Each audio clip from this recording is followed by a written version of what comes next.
Hello and welcome to the Everyday Board Game Podcast with your host Daniel. And Daniel. And today we have special guest. I'm Dammit Dom. Alright.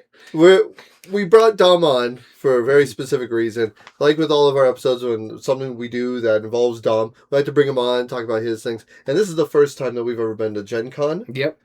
Very first time, so we want to do a recap. Dom was lucky enough to join us. I mean, there's been some hiccups. Let's just tell them what it is. We nearly killed Dom. We almost killed him, but it is what it is. It's usually because of his driving over here. Oh sure. I wasn't gonna get into it, but this guy's got road rage. Like, thank goodness I drove in town, so it's like, oh, someone cut me off. Hey, that's not nice. How's it going, Board Game Bard? Hey, Board Game Bard. Yeah, but I mean, it. Finally get to meet. Yep. The DID. Yeah, the did. Yeah, but no, we're gonna have fun with this episode. We're gonna talk all about Gen Con. We're gonna give our recap, our review of it, what we saw, all the things that we experienced, and what kind of gamers we think should and shouldn't go to these conventions. Hello again, Illuminous. Yes, we have Dammit Dom with us this time because we're gonna be going through our Gen Con recap. He was with us. He can explain how this guy almost killed him. This guy. I mean, if he slept on his side or on his back at least, he would have been a little better for wear, which we'll get into soon. Oh my god. That sounds normal. That sounds normal. Yeah, that's all right. Oh man, it was a heck of a trip. There were some funs, there were some shenanigans, there was some crap that was pulled on us. Yeah. It was a wild thing, but I'm glad. I think we did it the right way. We didn't plan too hard. There was a lot of things where you can do this and you can do that and you can do that. We're just gonna figure it out. Yeah, I kind of also like the fact that we pretty much stayed to our side where we were staying for food purposes and stuff like that. Yeah. To make our life a lot easier. It's like, if we're here, we're doing the food court. If we're going back to our hotel, we'll eat over there. Yeah. But yeah, before we do all that, we have a couple things, news stuff that we have to take care of, like the news, but also if you haven't heard, we were kind of talking about it, and when we always end the podcast, we kind of talk about possibilities of something going on. At the start of our September cycle, we're going to be doing something we haven't done at all this year. We're going to do a giveaway. That's right. You could possibly see the game for the giveaway somewhere in the background. Feel free to speculate on what that game is. You might find out. You might be right. You might be wrong. I don't know. You'll find out in September whether that's a game that you want to get rid of. or gain. Or gain. And again, as all contests, as of right now, it's continental United States. So yeah, that's right. So let's get into it. We're going to flip the coin of doom. Let's get into the news. Let's start with me. First news I want to talk about is, in a collection, there's now the 6th Azul game. I'm a big fan of all the Azuls. They finally announced Azul Kids. Most of the Azuls I'm a fan of. If I had to live rank it, okay, here we go. Azul proper, although Summer Pavilion is up there. Stained Glass, Duel. This one I haven't played yet. And then Sagrada. Sagrada. Yep. And then just playing with a handful of Starburst, and then we have Queen's Garden. No, Queen's Garden is fine. It's just really there was a dice game made by Wolfgang Kramer a while back called Outback, and that was more Azul-like than Queen's Garden was. So, stuff like that. And yeah, Board Game Bard, Gen Con was pretty sparse, tame, pretty sparse. But they announced Azul Kids and a kids version. It looks cool. The different shapes, different colors. It looks like it has inside of the box there's gonna be little cups, so you can just easily grab the pieces out of it instead of the tiles. That's really tactical, fun for kids. They're almost like different shapes, like rhombuses and squares and all those things. And you have this little panorama that you're trying to build out. It doesn't look like it's going for points. I think it's just a race to finish out your panorama or your picture or whatever, a little mosaic. And the winner is the winner, I think that makes sense. It teaches pattern recognition, color recognition. Educationally wise, it's not amazing, but I think it's going to be a good kids version. Something I'm willing to try, even though I have, my youngest is 15, so I don't really have a point for that anymore. Sort of, because you can use it for the game shops and stuff like that. Sure, yeah, we could. But number 6 in the Azul line. Azul Kids. You like Azul, what do you think of that? So kids, it looked interesting from what I've seen. I didn't get to see it there at the show, but I did see some of the stuff in the Gen Con coverage I was watching afterwards. and it was there. And it was like, okay, that's kind of cool. It did look cool, and I'm not a big fan of Queen's Garden either. Personally, stained glass is my favorite. Oh yeah. But yeah, and then you can kind of rank the rest of them below that. Yeah. Is it like that much better for you? Like stained glass is like top tier? Yeah, it's Like, top by tier. far? Okay, cool. Yeah. For me, my top tier is Summer Pavilion. I really do enjoy that one a lot. All right, my first bit of news. Speaking of Gen Con, why don't we get this out of the way? It was their largest Gen Con ever. They've been saying this for the last, I don't know, since 2020. This is the biggest one yet. Next year, the next few years is going to be the biggest one yet because we're building a brand new hotel near it. So that is going to be connected to the exhibition center that it's in. 74,000 people per day. Yep. Rough estimation, close to 300,000 people overall at Gen Con. I think it was like 296 or something like that. But all tickets were sold out for the first time for Gen Con in a while. Before the con event started. Right. Yeah. So it was not a small number per se. There was points where like I couldn't walk through the crowd without touching somebody, and it's like you had no point or getting pushed or slopped around. There was a couple points where it was just like a traffic jam. Yeah, there's no way we could move. Really, really, and then we considered Sparta kicking. Yeah, you know. There was times, and well, my pet peeve, if you listen to the scourge of the industry, was in full effect at the con. I had some issues there. Well, we'll get into it during the recap and stuff like that. But I felt every single one of those 74,000 people at times. When we're trying to go out for lunch that one day, it was just a shuffle, just two lines. It was literally like it felt like we were all penguins waddling. Like you were just seeing like a line. Just going to the food court, yeah. Yeah, it was. Yeah, that was wild. Yeah. When they take a whole football stadium and that is the quieter place. Yeah, that was insane. Did you feel all those 74? Oh, yeah, definitely felt the 74,000. Whew, yeah, that hallway to lunch was hot. Oh, and then the fact that when like we were there on the steam rise. when we were on Thursday and people were like, "This is like a normal Saturday," we knew it was going to be a lot of people. Yep. All right, my next bit of news is Tycoon Games has just announced its newest Tiny Epic game, except it was kind of not so much announced, but kind of unfortunately just leaked when they fulfilled the newest Tiny Epic games that just came out. It was Tiny Epic Dungeons Adventures. Yeah. They had a catalog of all the Tiny Epic games, and one of them, which was previously unannounced at that time, Tiny Epic Walking Dead. This is their third IP of the Tiny Epic series, following Game of Thrones and Invincible, and now they're going to be doing The Walking Dead.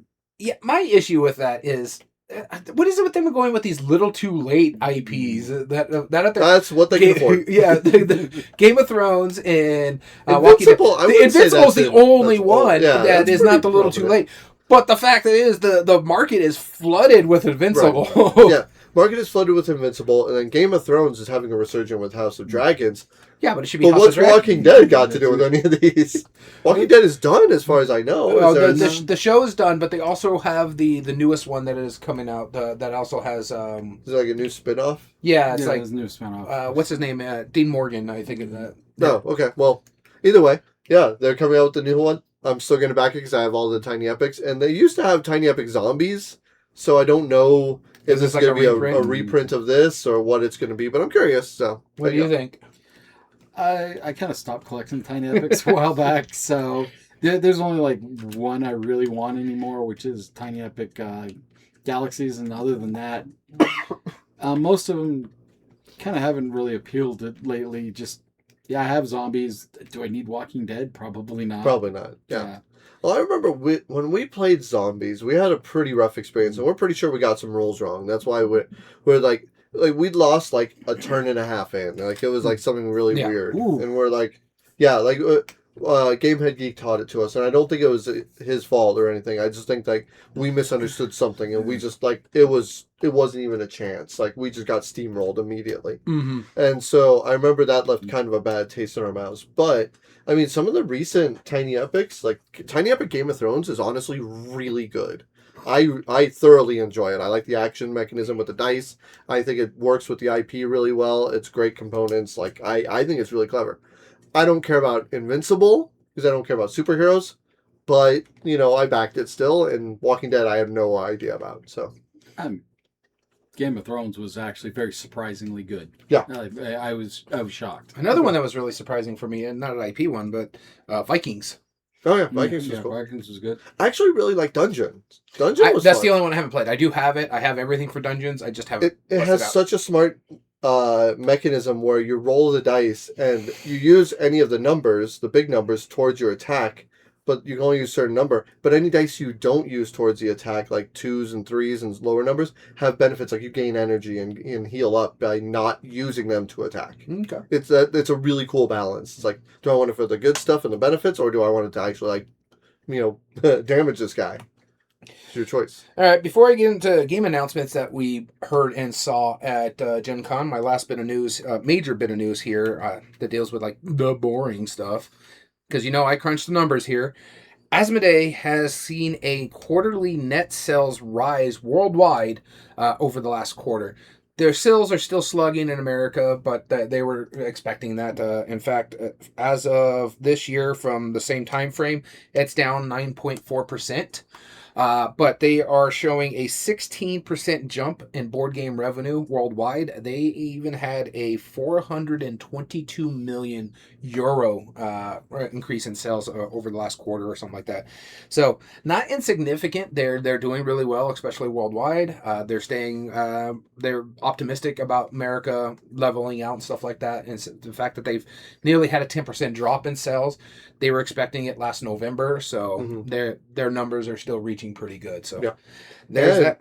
I read that same article. Apparently, like 2 or 3/4 of their revenue is from their distributing partners. Yeah, The for all majority the is from the other board games that they bring over here and stuff like that they distribute. A significant amount of it is because of that. So that's pretty cool. Yeah, I'm not surprised that he's doing well. Not surprised that they're doing poorly here in the U.S. When you look at the releases over the last year and a half. They do have some games, I think, that are picking up steam, like the second edition of Arkham Horror the Card Game and things like that. That'll help them move back here in the U.S. But overseas, I can see them doing very well. Yeah. Also, other stuff that we heard that we can't talk about could be doing well for them as well pretty soon. Yeah, hopefully. Hopefully. Yeah. We'll see. All right. Next thing I want to talk about was announced at Gen Con, although we didn't see it. I heard about this afterward. Felicia Day is doing a Kickstarter or some kind of crowdfunding right now for the Guild. And part of one of their stretch goals, after $450,000 raised, she brought on Will Wheaton, and they decided they're going to do a new tabletop themed show where they are playing tabletop games. It's definitely not tabletop, don't get it confused, but it's called Conludo, and Will Wheaton will be hosting it, teaching tabletop games. For every 100,000 I think they make, they're going to do 10 episodes or something to that effect. So there's a new tabletop game hosted by Will Wheaton. Not game. Sorry, show where he teaches games. You know what I mean? Coming soon to YouTube. We assume. Did you ever watch tabletop back in the day? Yeah. Yeah, right? We all did, right? Yeah. That's how I got back into this hobby. Yeah, that's true. I mean, that's more or less how I got into it. I mean, that was entertaining. I'm looking forward to it. It'd be interesting to see how they do it. I don't know if it's coming to YouTube per se. I don't know where they're going to put it on streaming. At probably the same place wherever they're going to put the new Guild at. So maybe it's going to be on YouTube. Hopefully. I'm not exactly sure. I haven't looked into the con either. So or whatever they're trying to do. It'd be interesting. I do want to see more stuff like that. Yeah. Because in all honesty, that did a lot for the hobby and the mainstream side of things, because it brought a lot of like nerds that are other parts of the hobby into the hobby, because they brought people like Felicia Day, Patrick Rothfuss. Yeah. The author was on it as well. And then you got to look, there's a lot of coverage nowadays with Brandon Sanderson getting his games getting board games and stuff like that. So it'd be interesting to see who they bring into the shows. For sure. Because he knows a lot of celebrity nerds. Yep. That he does. All right, so going into the board game announcements here, we didn't get to see this, but we heard somewhat about it, and then we saw the announcements when they unwrapped everything. All Play, it's got a new box size. Multiple. Two new box sizes. Yep. So not the little itty bitty boxes, not the little medium square boxes, not the rectangle boxes or like the long rectangle boxes. Now they have normal box size and what they're also calling the Epic line, where they're actually getting bigger board games in the board game hobby. They're not just strictly doing like those small little party games or little card games. They're still going to be doing that, but now they're adding bigger board games. The two that we saw that are going to be in the Epic lines, as they call it, we actually heard about one of them when we get into this thing because we heard it from the designer that this is coming out. It is called Have a Magical Day. It's about planning a legally distinct theme park trip and having a magical day with your family for going to that theme park, which looks really good. I love the artwork on it. It is from a friend of ours of the podcast, John D. So looking forward to seeing what that does. As well as they are picking up an old school game and putting a nice coat of paint on it. This is Dominant Species. So I would love for them to do that. Dominant Domain, yeah. But Dominant Species, and the cover is fantastic looking. So if you get a chance to look at that cover, go check it out. I would be interested in playing this one. I don't know the price points. They're going to be a little higher than their normal $40 range. I'm assuming it's going to be $60 to $80 because I know Dominant Species is just full of stuff. They also announced a new version of Through the Desert from Reiner Knizia. I don't know the difference of this new one, what is going to change, other than the title is Through the Mountains. So let's see what happens there. Looks really good. I'm actually interested in the John DeClaire game because my wife is a big amusement park fan. So yeah, it should be interesting. And it's only coming out in the next couple months too. Mm-hmm. Yeah, it's pretty quick. I think about SN time frame. I believe that's what they say. Yeah. So which one of those are you excited for, if any? All plays pretty good. To me, anything by John DeClaire is automatically going to at least get a look. Yeah. So cool. But, yeah. Awesome. And the last bit of news that I had was the TTGDA, the Tabletops Game Designers Association, has been adapting their best practices and really trying to promote it across multiple standards. Basically, what they consider best practices in a nutshell is putting the designer's name, like an author, on the box cover. That's their biggest thing. 30 years ago, there was an agreement amongst a lot of German designers. They all signed a beer coaster agreeing that they will never sell a game to a company if the name wasn't prominently displayed on the box. And all of them have stayed true to that. And most of the contracts with designers nowadays explicitly state that as well. Now they want to have it almost like a union, being very clear, hey, this is up there with authorship. You know, the people who make these games, this is an authorship, right? Yeah. It's normally one or two people, sometimes three, that have created it. Now, since then, ever since they petitioned, I think a couple of years ago, to Barnes & Noble has started, putting their names on it. So like Wingspan says, Wingspan by Elizabeth Hargrave, However, unlike the books, I was reading this on Board Game Beat by Eric Martin. Unlike the books will have the author, and you click on the author's name, it'll bring you to other books from that author. They don't yet have something like that for board game designers. But the fact that they have it in the title is good. Their main targets now are stuff like Amazon and mass market stores that are just not displaying that. Yeah. I think it's of a good mindset that if you go to a store and you don't see the author's or the designer's name on the box, then that's not a company that appreciates modern game design to an extent. I'm sure there's exceptions to that always, but that's a good way to tell. I don't see Monopoly like Charles Darrow or the actual Lizzie McGee on Monopoly, right? But you get the idea.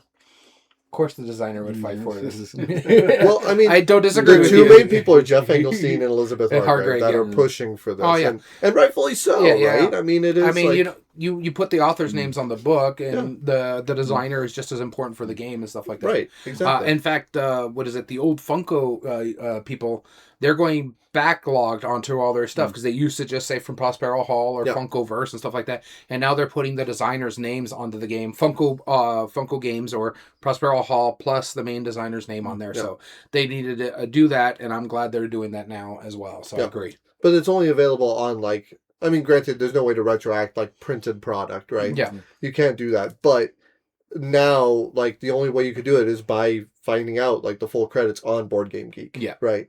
You wouldn't have known that otherwise. So the fact that they're now really pushing for it to be prominent on the box, most of these have their designer name on it.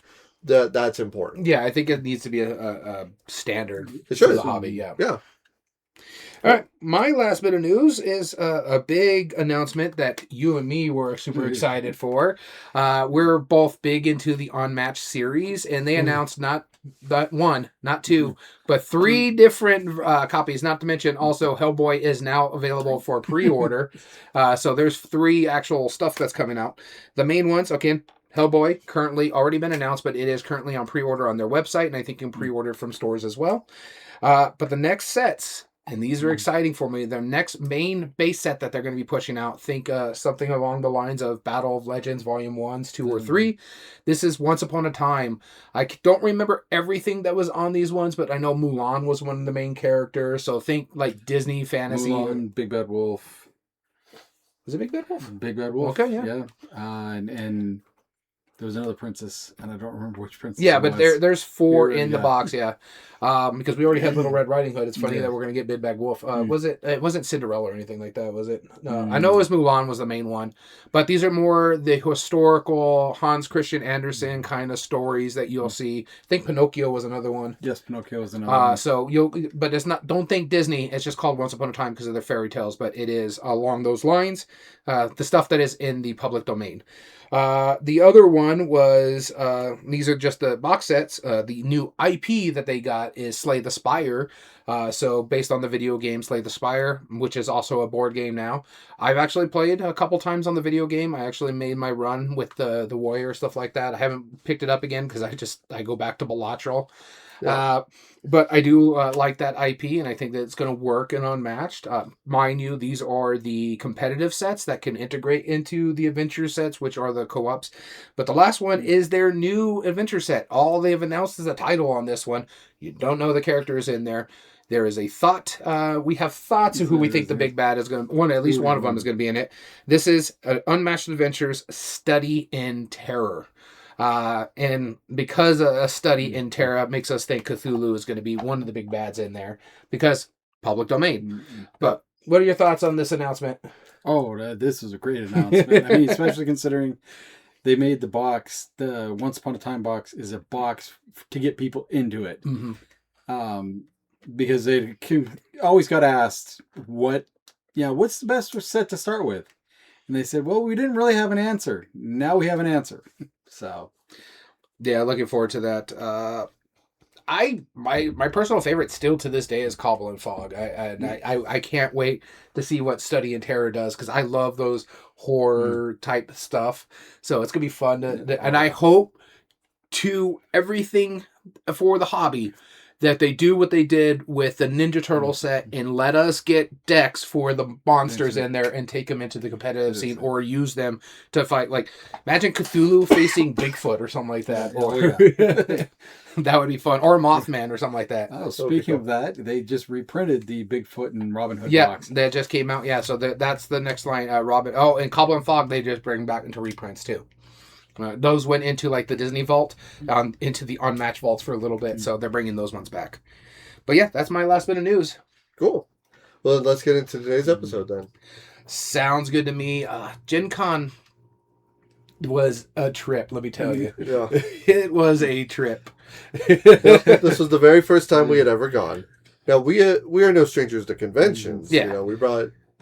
you were here for the recap episode for BGCon, right? Or no? No, I don't think he was. No, I No, okay. All right, but you joined us with BGCon, you know. You went with Gamehead Geek to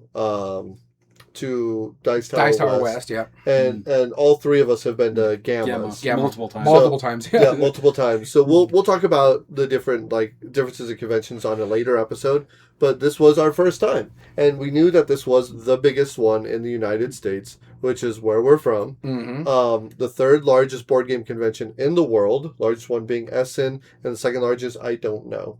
I'm assuming it's UK Games Expo or Tokyo Game Market, one of the two, but I don't actually know which one is the second biggest. 74,000 people. It sold out before the event started, which is the first time in history. It's almost 60 years old, I believe, if not 60 total. 60 is next year. 60 is next year. So 59 years old. Yep.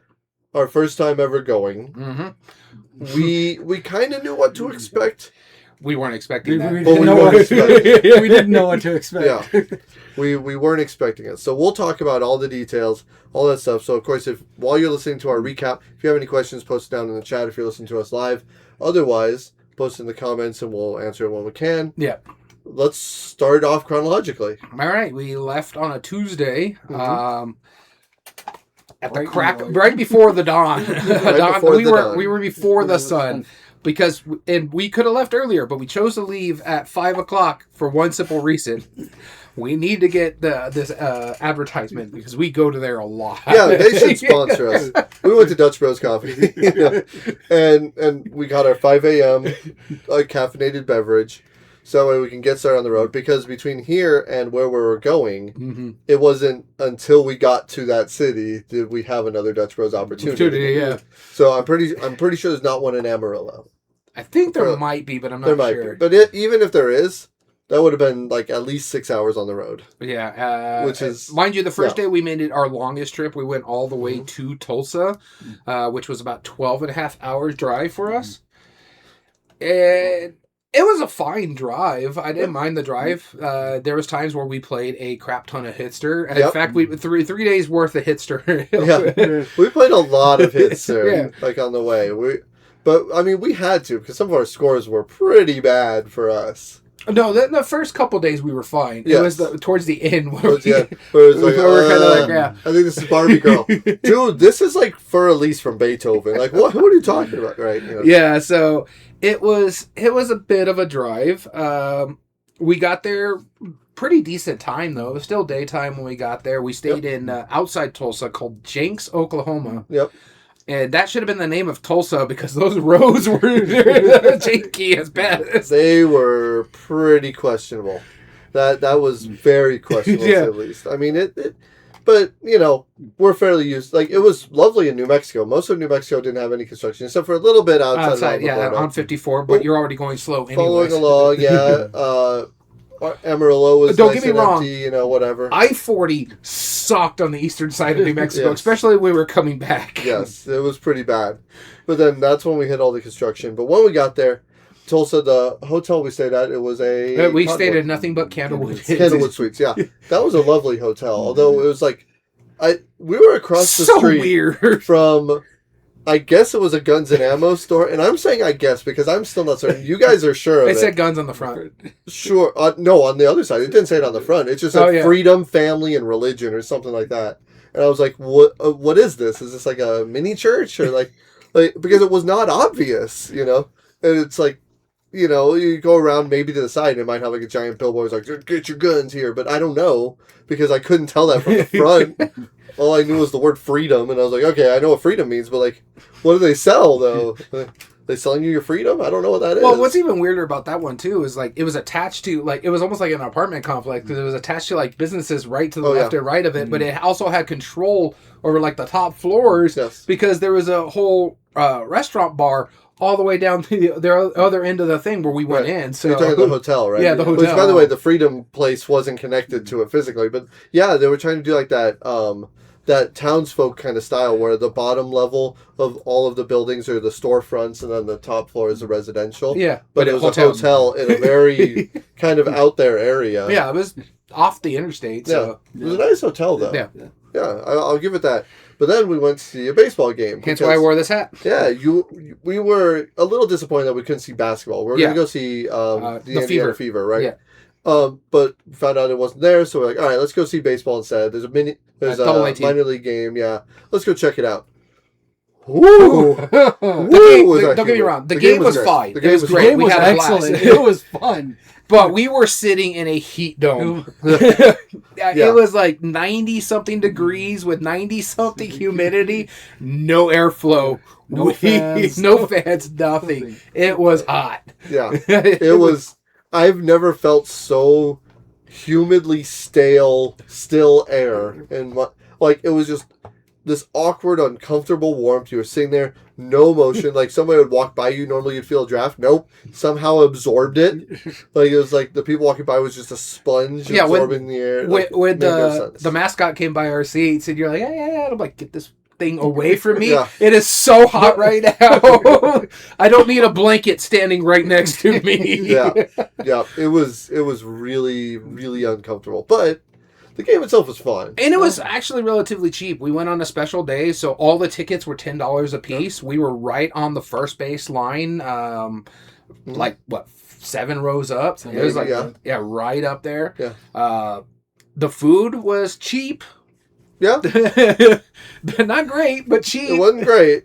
It didn't sit well. It was cheap-ish. But it was... Some of us don't go for the cheap food. Yeah. I got one hot dog. I mainly got the chili cheese fries. I got 3. They were $2 each. How could I not do that? It's cheaper than Winter Schnitzel. I don't disagree. I was just like... There's a reason. I didn't want a hot dog. Yeah. I had the one, because you always get a hot dog at a ballpark. Yeah, you gotta get a hot dog. But when I saw that hot dog, I'm like, I see why they're $2. That was a sad-looking hot dog. It was a sad-looking hot dog. Oh, yeah. There's more wrinkles in that than... I was like, no. I enjoyed my souvenir Coke Zero.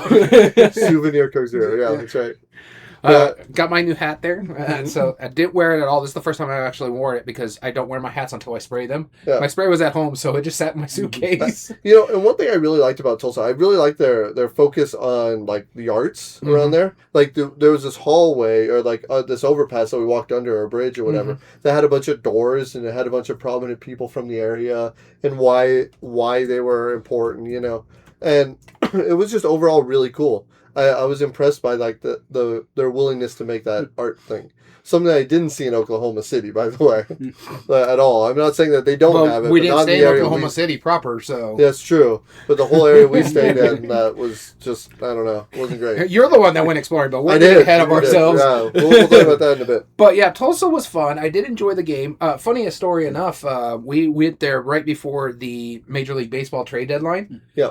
And the AA team of the Los Angeles Dodgers, one of the players that we saw in that game got traded to the Detroit Tigers farm system for Tarek Skubal, which is like the best pitcher in baseball right now. So we actually saw a person at that game that got traded during the trade deadline. So the right fielder is Zaire Hope. Okay. He got traded to the Detroit Tigers farm system for Tarek Skubal. So that was actually kind of neat. Funniest story. This is not the first time I've seen Tulsa Drillers. Mm-hmm. They used to be in the Texas League with our old team out in El Paso called the Diablos when they were AA baseball. And Tulsa Drillers were in that same thing. So I used to see them in Old Cohen Stadium in El Paso. So okay. I don't remember who I saw. I don't Cohen Stadium anymore. Yeah, but it was always... I saw Tiesto at the Old Cohen Stadium. Of course you That's a techno guy. It was a concert. It wasn't a baseball game, so what can I say? Well, they had to use the stadium for some reason or another. Right. Because the Diablos left, I think, in 06 or 07, somewhere around there. It's been about 20 years, yeah. Yeah, so there's a reason, another reason why I'm not a huge fan of the Cardinals, the St. Louis Cardinals, for 2 reasons. One, I'm a Cubs fan. The other reason is because they're the ones that took the El Paso Diablos to Springfield, Missouri. And so I was like, no, now you just give me another reason to dislike you guys. Fair enough. Yep. But then we got back to the hotel that night after enjoying the game as best as we could. Left again at 5. Very tired. Left again at 5 in the morning. Hit Dutch Bros on the way out. Yep. Made it all the way through St. Louis. Oh, before we do that, getting back to our hotel was a freaking chore. Yeah. Tulsa was under construction everywhere. Yeah. The GPS like, hey, go to this road. We can't. It's blocked off. You're gonna exit off to 3 blocks down the road to take a bypass to get through this highway. It was gnarly. And there was one point where you're like, where do I go? Just go straight. That looks like it's blocked off. And I'm like, just follow that truck. Oh, that's right. Because all of downtown, no matter where you would go to the street, it was completely blocked off. You're like, this is a 5-point intersection again. Yeah, 5-point intersection, and the only one we need to go is blocked. What is this? And the rest of the ways are one way. What do I do? Oh, but yeah, then we left at 5. Yeah, it was just crazy, that downtown area. But not realizing that actually trained us we're about to go into. Right. So the following day, the only real highlight was Buc-ee's. That was really the only real highlight. We went to Buc-ee's. Because we made our own meme again. That's why it was a highlight. And Buc-ee's was fine. Yeah, Did Buc-ee's not like fine. the Buc-ee's on the return trip. No, that was almost Gen Con crowds. That was impressive. But yeah, the Buc-ee's we stopped at is kind of a tradition. It's with in my family. Missouri. Missouri. Oh, another thing we were talking about it at the very beginning. Between Tulsa, Oklahoma, and the Illinois border, it's nothing but construction. Yeah. All of Missouri is under construction, and half of Oklahoma. Yep. It was ridiculous.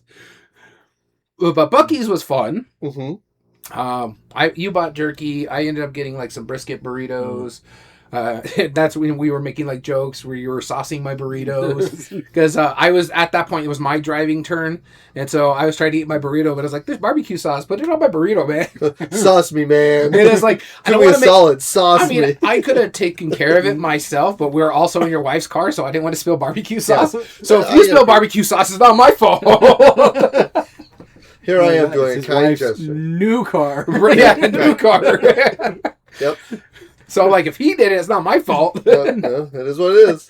But no, that we had so many like ongoing just inside jokes as we were getting there. But we finally get into Indiana. Beautiful scenery, I thought. Like the hills and the trees and stuff. That was really lovely. When we first got in Indiana, Yeah. we didn't really see hills and trees. We saw corn. It Well, was like the back end of Illinois, right. the early part of... What I'm saying though is that like when it got to the trees, Yeah. that was really pretty. Yeah, but mostly corn. Mostly corn. But yeah, no, it was interesting. A decent view. You got to see a bald eagle. Yep. So you were kind of happy about that. Yeah. You also got to see the archway again when we went through St. Louis. Yep. The St. Louis Arch. You're I always a do big like fan the of seeing arch. that. Yeah. I don't know why. It's a cool building. I like it. Board Game Bard said he used to live in Indiana. The joke is cows, corn, and basketball. Yep. Yeah, I don't disagree. Yeah. We saw a lot of cows on that trip too. No, we did.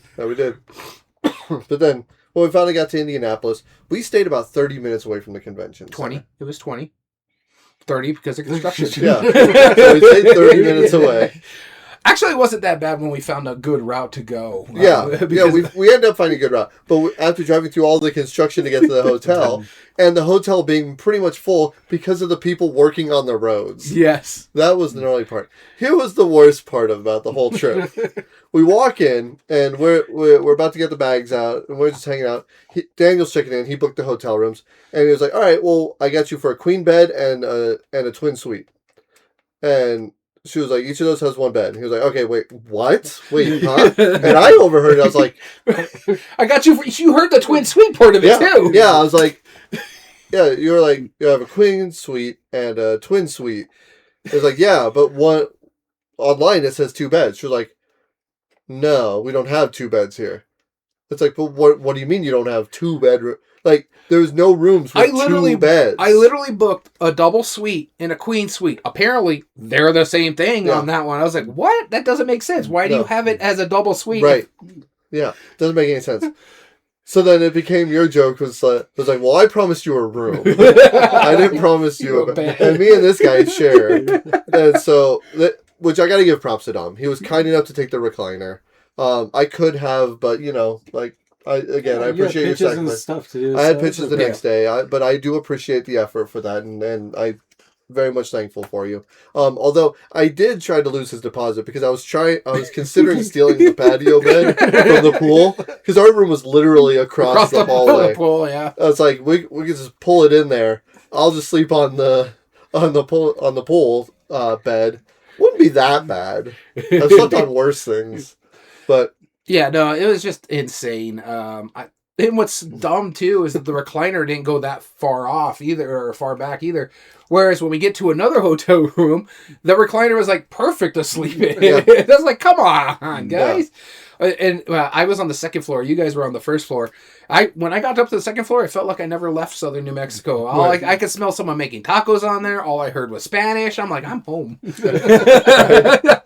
the bad part is because of the combination of the construction plus the convention, all of the hotel rooms were pretty much sold out. Right? Or just like really crazy amounts. Because I considered going across the street to get a hotel room because they were booked out. And there was one, I think it was like $300 a night. I'm like, that's not worth it. Yeah, you'd be paying more than what you're gonna pay just for a single room at where we were staying. Yeah, so we had to compromise. Yeah. But At least the room was kind of largish, enough to hold all of our games as we were in there. Yeah. And we played a couple games in your room as well. Yeah. Not to mention, there was a lot of good food choices in our general area. Like right across the parking lot was a restaurant called the Charleston. Probably had one of the best steaks I've had in quite a while. That chimichurri butter. Their food was very good. Yeah. Very good. I was impressed. When you guys were considering that, it's like, oh, that's only a $50 steak. I'm like, what? Good Lord. You're like, yeah, but the butter, though. I'm like, what about the butter? How good can this butter be? Apparently really good. Yeah, we really enjoyed it. And I got fried okra, so I was quite happy about that. Both of you left after paying $50 for a steak and went, that was worth it. That was worth it. Yeah, but like, we had right, leftovers too. You did. No, I mean, like, at first, that's an absurd money. And then, like, if you walk out going, that was For worth a the money, steak, then it's not that absurd. No, it's not. But, I mean, like, Not but for what a I'm good saying, though, steak?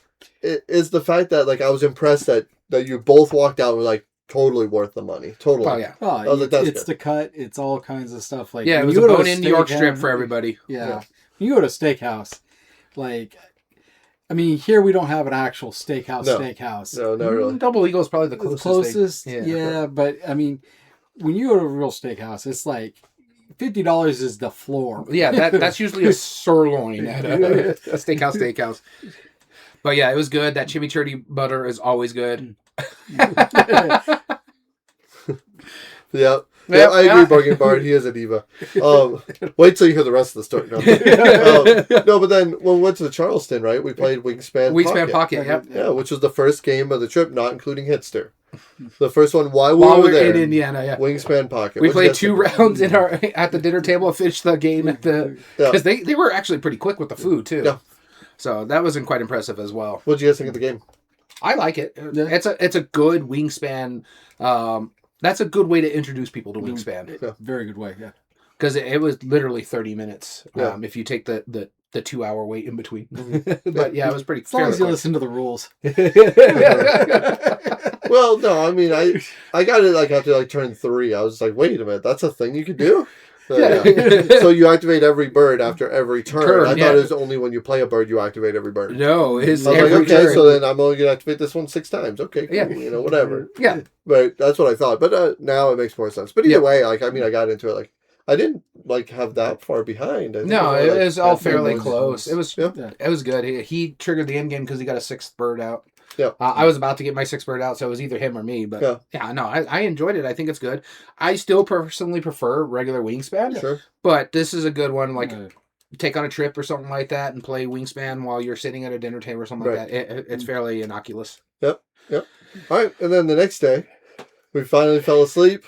Got almost a night's rest of sleep. We got Not up pretty... even No. Not even close. I got a good night's sleep. Poor Dom got kept up by this guy over here. He was so excited. I was so- he was He kept you up till what, like 2 o'clock? We were getting up at No, 6:30. Well, It's to exaggerated. be fair, because I don't usually go to bed till midnight anyway, that was basically midnight. Yeah. It was midnight for real. yeah. Yeah. So it was just, okay. Yeah. But It no, hurt getting up in the morning, don't get me wrong. Yeah, that it did. But then we even planned out our game route. Oh, like, yeah. we planned out how we were going to hit the con. we were very what we were efficient gonna do. with that, too. Yeah. We had a strategy, which was pretty cool. So the next day we got there, we parked down the way, like down. Oh, yeah, you maybe also 15 got minutes, some sort of, like, awesome parking thing, too. Yeah, so. we got a parking deal, so we were able to park fairly close. A pretty easy walk to get there. Except for we went by a power station that kept demagnetizing our key room. We're pretty sure, yeah. 'Cause every night we came back to that room, our keys were just done for. Yeah, we couldn't use them. Either that or they wanted us out. I don't know which it was. Either way. So I'll show you 2 beds. But yeah, so we got to the beginning of the convention. Massive building. Like, I remember us walking down all of the hallways and then turning right and then down all of the other hallways. To get to, like, the entry Just halls. the entrance. And we had to do was 1, 2, 3. Yeah. It's like 3 turns to get to where we're supposed to go. It was a walk. Oh, and then not only that, we had to go upstairs because we were doing the bag check as well. That's true, yeah. So, which I gotta give props. They have a bag check thing, which is one of the smartest things that you could do at a convention. It's like $15 a day is what we were paying for, or something like that. And then you can get to your bag anytime you want. You just bring a big game bag, check it in, pay the money, but then they hold on to everything and they guard it all. And so and then you buy a can bunch of go games, you put in them there. back. Yeah, and the games that you bought, you can go in there, put it in the bag, and they'll take it back to the back for you. They'll even do it like multiple days in a row if you wanted to. You could pay and you can for, even like, leave your 3 or 4 bag days. overnight for an additional $15. So. Yeah, which is pretty awesome. I mean, and the people who ran it, they were nice people. I really liked talking with them. Yeah, no, I actually really enjoyed that. And the first day we were in the running of the nerds. We had to do it at least once. Yep. So well, the best day to do it, actually. Yeah. Well, what's funny about it too is that it made the most sense. You and me were heading for one thing, and then you went to the other side. Yep, I went towards the G.A.M.E.R booth. So you went to the family corner. So you were on the fourth exit. We were on the first exit entrance. Yes. And so we're like, okay, we're gonna split this thing. Him and me were gonna go straight to CGE because we were expecting their expansion there. They didn't have the expansion, and so both of us were like, "Not we in that line." Well, one, we couldn't find the end of the line, which is one of my pet peeves. We'll get into this later. Yeah, we'll get into that in a minute. Yeah. So we just skipped it, and we're like, okay, well, at this point, we've wandered around the entire booth and can't find the end of the line. No, we're going on to the next one. Stuff. Yeah. We stopped at the Renegade booth. Yeah. Because somebody wanted a picture. I had to get a picture. I was told to, apparently. Afterwards. He actually already got the picture. I knew it was going to happen because, like, if she saw anything touching Crawler Carl, I would not hear the end of it. All right. Yep. But you gotta give him props. So Nick Hayes, Jeff Hayes. Jeff Hayes. Yeah. They got him to do the announcements over the intercom, which is hilarious. And we'll get to that in a minute towards the end of the day because that was fun. So our strategy is we had a bunch of games that we all wanted, like whether it's you or I or just us or just one of us or whatever. And we had the path that we wanted to go to. Like I would go to row 21. You were the one doing all the bing bonging. I was like, I'm going in this section here because there's games I want here, and then I'm going to move over to this section. Well, it's because all the games I wanted were at different sections entirely. Like because the priority twos were Jinxo and Forbidden Legacy. And Forbidden Legacy, yes. Yeah. I wanted to make sure I left with those two because those are going to be the hardest ones. And everything after that was fine. And then so whenever one of us would get to a spot where it's like, hey, the other Daniel or someone else needs this, let's call them up. We'd call each other or text each other. It's like, hey, I'm at Dice Throne. What do you guys want? Oh, get me this box. Get me that. Cool. Yeah, because he got me my Slam Throne. Some Slam Throne. Yep. Then I got your storage box and the extra characters. You got me the extra characters. That's what you got me. Then I went back for the storage. Oh, that's right. You went back for the storage. Because I didn't. But then I also got you the premium kits. Yeah. And I saw that after I bought it. I was like, hey, Dom, like, look at this thing. And you're like, actually, that'd be really smart to get. I'm like, yeah. That's why I did it, you know. Like, and then we went to Renegade. You picked up a lot of your HeroScape stuff. Got a couple of free promos. Got the con promo. And the one thing we weren't worried about is Thunderworks. So, like, I can get there whenever we need to get there because my stuff's on pre-order. Yeah, so. they offered a great service. Pre-order the game. They'll hold it. You pick it up when you're ready. I wish more companies did that. Yeah. So we were kind of happy about that. Bouncing around, we did Renegade. What Restoration? Restoration was another one. Yeah, because it was right down the. Yeah, it was right there. We looked at Office Dog a little bit, but trying to get into that Asmodee thing was freaking massive. Yeah. Walked by Tycoon Games and just looked around their stuff. That I have to say, Tycoon Games had one of the better displays because it was just easy to get around stuff. Went and said hi to our friends over at Level 99. Yep. What else? Also said hi to a couple friends at the Dice Tower. Dice Tower, Let's speak with the Dice Tower people. That was the other. Actually, before we went to Renegade, we stopped at Wise Wizard. Wise Wizard. Oh, that's right. That's right. Because you see it right above me over here. I got the Star Trek expansion for Star Trek Star Realms. Mm-hmm. Thank God for you seeing that one. And I was going there because I was going to get the expansion for Caution Signs because I really do enjoy Caution Signs. I'm like, okay, we walked right. I'm like, I need this right here. Let me grab this, grab that. And then we were actually, as I was trying to check out, you're like, oh, there's this one. I'm like, all right, let me grab that as well. Also stopped at... what is it? The Elf Creek Games got our Christmas in July promos for Santa's Workshop. So yeah, we did a lot of shopping. You bounced around. I had to bounce around a lot. Yeah, we had a path. I mean, this is just a quick idea of some of the stuff. I don't know if you can see it on camera, but that was just some of the booths that we found. We're like, let's look into that one, and then I had my priorities of which ones I did and didn't want to do. And then you went to Luma, and I went over to Cosmos. and you went to drop some stuff off, Yeah. your HeroScape stuff that you picked up off Yep. in the bag. Yep. And so I was like, okay, I went to Cosmos because we got the deluxe edition of the Gang. While you were sitting in Luma Imports to get all your stuff, I got into a long line, and I still got out before you did. Yeah, Luma Imports. That was a really long line. But although I met another Daniel, he was running booths. If he listens to this, I gave him a card. If he's listening to this, shout out to you. He was awesome. He was a super cool guy to talk to.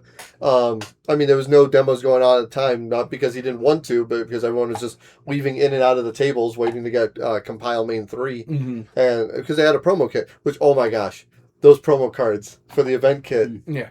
Stunningly beautiful. Stunningly beautiful. I'm so excited I got that. Nice. Yeah, I really like the Gang's Deluxe Edition. We found out later that day, had a malfunction with yours.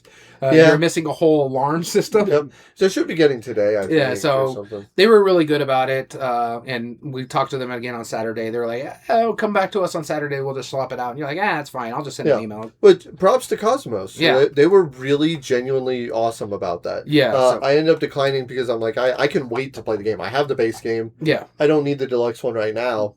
Their support service online, super friendly, super cool. So shout outs to them because they were the friendliest. We did all that. We picked up our stuff. We went to lunch as well. At the first lunch wasn't too bad. It wasn't that hard to get to it, but mind you, we did it at like 1:30. Yeah. I'm trying to think. We did a couple other things before then. We did. Well, we basically bounced around. That was the big thing. We said hi to Fireside Games. Hi to Fireside. Yep. Justin DeWitt and Anne-Marie, just fantastic people. Yeah. Then we hit the Dice Tower right before we went to lunch. Yeah. Because it was on our way to the exit. You got to talk with Chris Yee, who you guys have been working on some. We've just been chatting lately. Doing some development work for stuff that you guys have going on. Mm-hmm. Yeah, super cool dude. And actually, even though I kind of and this was a couple days later, I was talking to Tom Vassell and kind of gave him like a little joke. Like, you hated my game, by the way. He's like, no, I didn't hate it. It's like, I know. If you knew, if I hated it, you would know. Was his actual term for that. That's what he said. I appreciate the honesty, but and he actually said something that I thought was a really genuinely good thing for a reviewer to say. It's like, well, hopefully I'll like the next one. Yeah.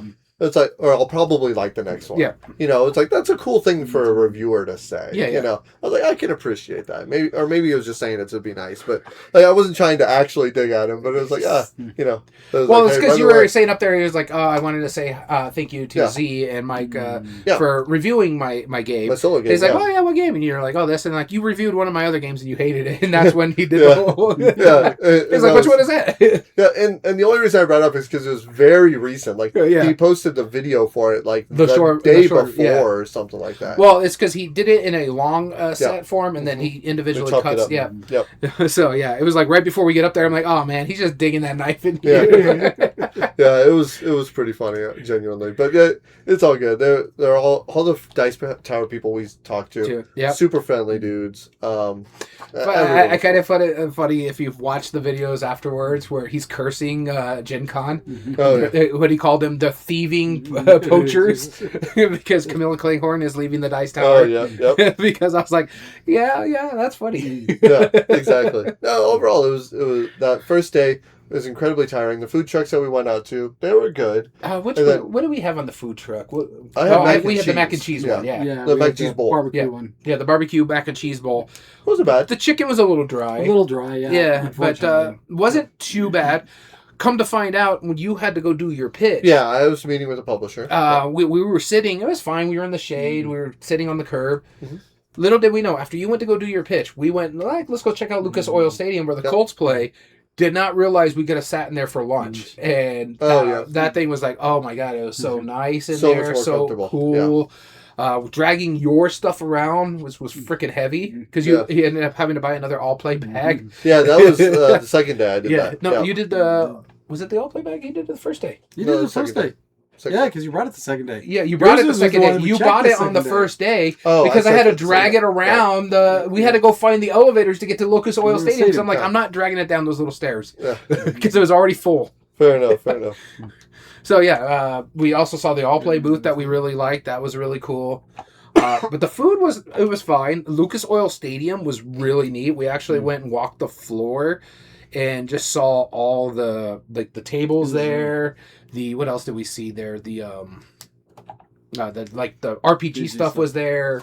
It was neat. We touched the stadium carpet. Yeah.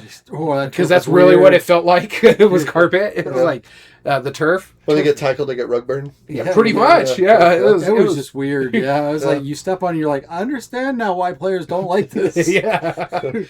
Like, I get it. It's all of a sudden. But a quick little anecdote. I was talking to one of my coworkers after I had gotten back, and she's a big football fan, and I was like, yeah, this convention, it was huge. She was like, well, like, how big? I'm like, oh, no, this was, like, absolutely massive. Like, everything. And she jokingly said, what, they had to rent a football stadium for it or something? I'm like, yeah, they did. And I showed her the picture, and she's like, what? That's a thing? Yeah. A bunch of nerds took over the football stadium. Oh, and I did confirm it.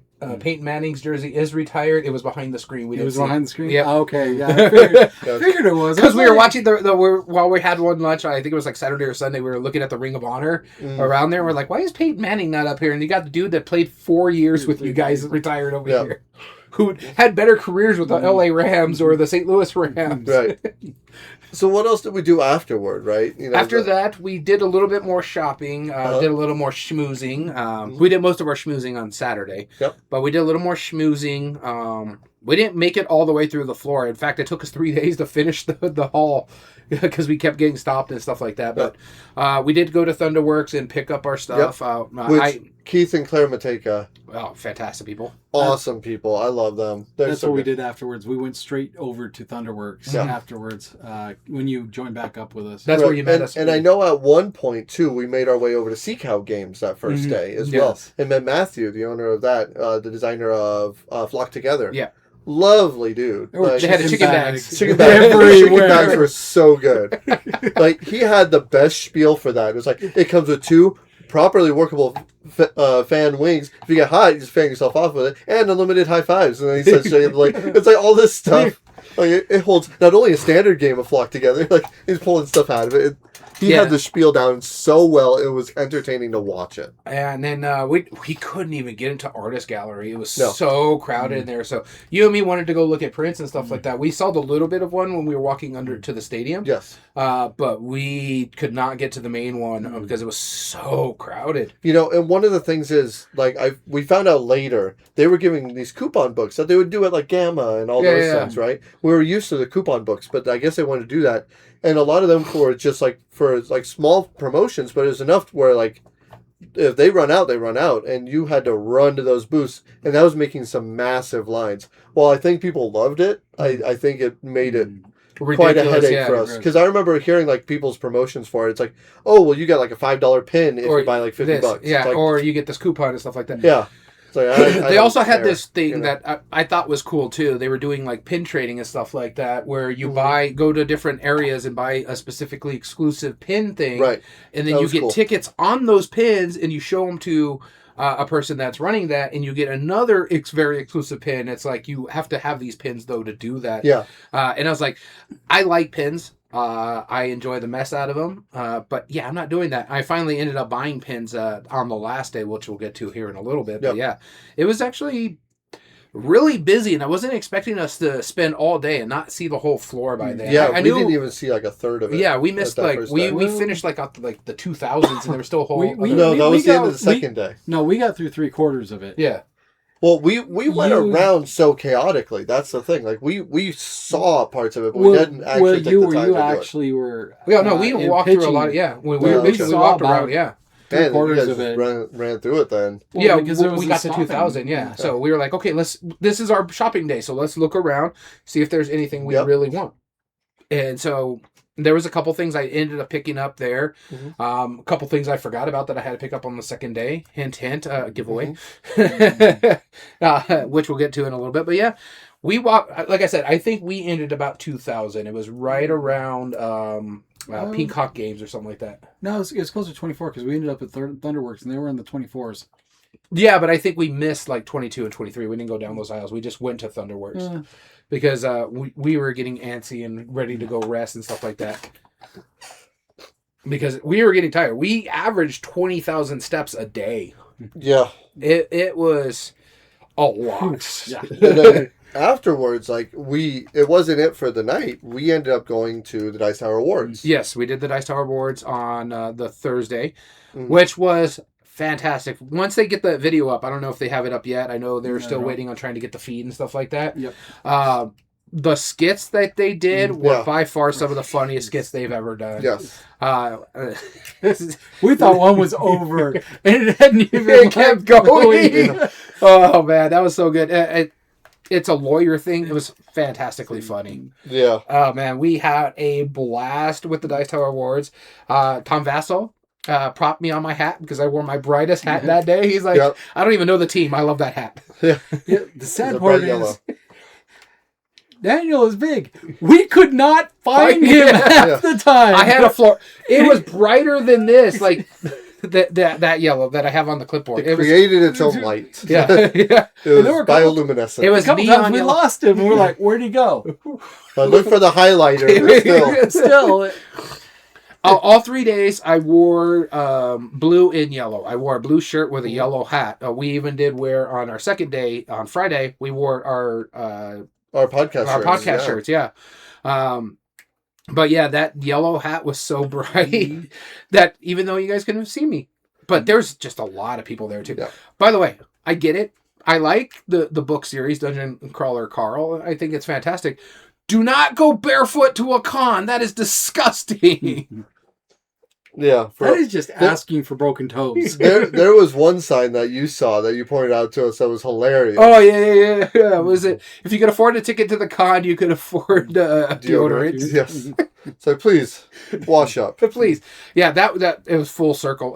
It was worse on Friday than it was on Thursday, Yeah. but there was some stinky points on Thursday as well. Yeah. But after the Dice Tower Awards, we went and ate. What did we eat on? Joe's Grill. On our way back, we stopped at Joe's It Grill. was like a bar and grill. I was happy. I got a cauliflower pizza. Yeah. So Saw our friend Brandon from Inside Up. Inside Games Up, yeah, on that first day. he gave us something to try out. He's too. part of Blue Peg Pink Peg, I believe, right? Yeah. He's one of the podcasters on there. Super cool dude. Gave us one of their new trick taking games, like a little demo version of it. That he plays 2 or 3 players. It's called Tricky Traps. So we played that at the bar. 2 rounds of it. 2 rounds of it. Surprisingly good. Like Yeah, look forward to it surprisingly because I good. think he was saying Essen for that one. Something like that. Yeah. It is a good little trick taker. It is a thinky trick taker. Yes. It was the first trick taker that like we were like legitimately thinking about what we should or shouldn't play, or like feeding tricks to other players and what's advantageous, what makes sense for us. Because you're trying to feed specific numbers to the other player Yeah. to basically take their scoring away. Yep. Or, this 0 is your lowest, now it's 0 to you. You took that trick, so you lost your 4-pointer there. Yep. There was one round you got, 3 points because we fed you zeros? Yeah. Yeah. Or killed your numbers by giving you a 4, 5 succession? Yeah, because each of the tens places is like its own suit. And the ones place of the numbers, it's like 1 through 50 or whatever, right? There's more for the full game, but you score your ones place. So if it's 45, You it's score 5 5 points. But it goes in the highest section, right? Yeah. But if you have 2 or more that are consecutive, they all cancel each other out. And you only score your lowest. So if I have 41 and 45, now I'm scoring 1 point for the 41. Yeah, no, that was It was fun. really clever. It was a really clever one. I do want to see what the full game is because we only played the 3-player Right. version of it. It's interesting what it did. I liked what it did. What do you think? Oh, it was very interesting. It was because you were trying. There were times you were like, "Okay, somebody just put the 41 out there. I have a 40 already. I've got to take this." The problem is I'm second, so if I go too high, I'm going to burn a card that I really, really need later. Yep. Versus, just taking a 0 here and maybe that. Because in the game we had 6 was the highest. Mm-hmm. Yeah. So I was like, do I really want to spend this, 46 to get to 40 to get, I don't know. Yeah. It's going to cancel out the 40. Yeah. But yeah. But you get the 6 points out of it. And that might have been enough. Yeah. Yeah. It was smart. Yeah, and there was parts of it, like when I was playing, I was like, think he has the 45. I know he doesn't have it because he's holding it for some reason. I had the 6. I'm like, I got to take the risk. It's either one or two things. He has it or it's burned because you always burn one card. Yep. And so I played the 6 and it worked out in my favor because he didn't have it. You had the 44. So yeah, it was enjoyable. Yeah. Which was the second game we played. Oh goodness. All right. Day 2. Day 2. Again, we found a Dutch Bros right near our hotel, so that was kind of handy. Every time. Every time. This time we didn't go through the neighborhood. We didn't mention the drive on day 1. We went through a neighborhood on the first day. This time we tried it with the other route, the interstate. Realized we're going to just keep to the neighborhood. We'll stick to the neighborhood from now on. It was faster. It was much faster. We didn't have to deal with the construction. Yeah. But they had modular road directions. Yeah, too. it was so Some weird. lanes Right would near change the southbound or the race lane or something like that. The flea market racetrack area. Mm-hmm. Yeah, so it was kind of interesting there. Indianapolis is all under construction too, and Tulsa. We talked about Tulsa being under construction. Like they have parts of the interstates down to one lane. Yep. There was a part where we had to exit to where we needed to go to get to the con. That whole road is not active right now, so it was like, it was tricky to get there. Yeah. So where did we? That was the first day where we went into the exhibit hall and started going up and down the rows. At least as a group. We also, you could see it. I don't think I put it on the Instagram, but I think I did put it in the Discord or something like that, where we sat up at the top near the first entryway after we checked the bag. And I actually have a video of the running of the nerds. Yep. That was. We were just like, nope, we're not doing that again. Not today. We did our shopping. It's fine. Yep. If it's sold out now, it wasn't meant to be. Yeah, because I know you wanted to pick up a copy of Drillers, but they only brought like 80 copies to the con. Yep. Yep. That's what I'd overheard when I took the stuff up to the bag, put in the bag the first day, that they'd only brought like 80 copies. I was like, well, with that line, it was probably gone within the first 20 minutes. Yeah. Saturday was also, or Friday was the day we dressed up in our everyday board games gear. This is the day you and me did a lot of schmoozing. There's a possibility we can get some people after con season to get onto the podcast, including Brandon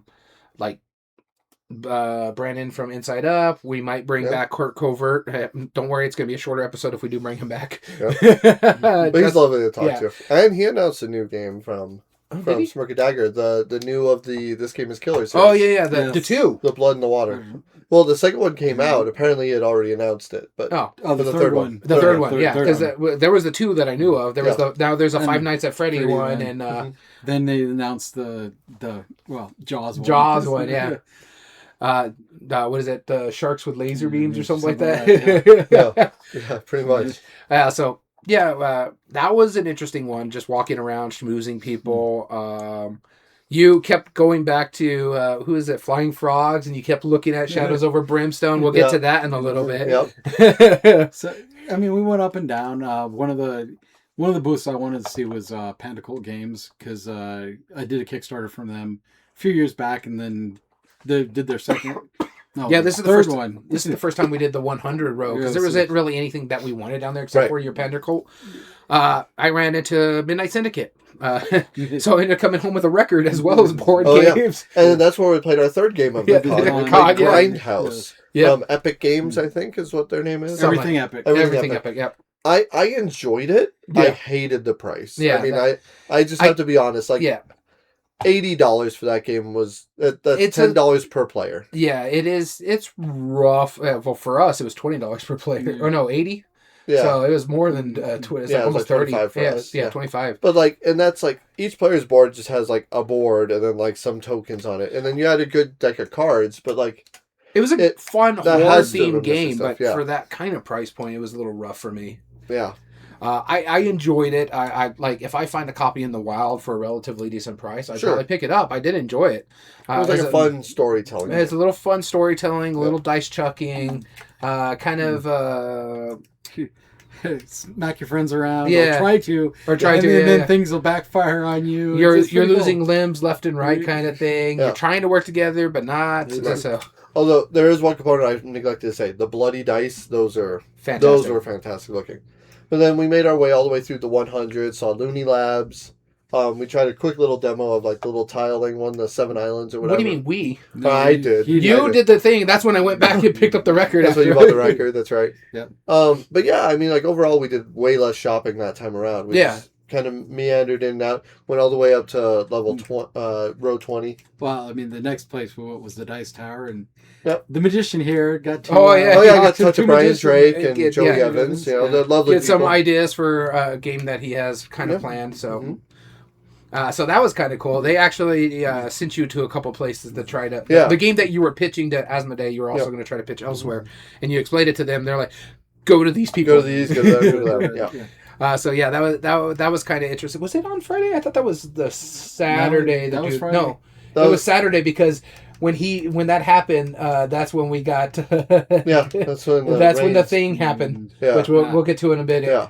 So that was all Saturday, but yeah, Friday, like we still went around and kind of that was our opportunity to go up and down the whole rows, see the ones that we missed out on. We talked with Flat Out as well. They have some really neat looking RPG that's going to be going on Kickstarter here pretty soon. That one is really intriguing. It has one of the coolest inventory management system. Yeah, you just have tokens that are 2D shaped, and you have a it's just a square that's punched your out, backpack. And that's your backpack.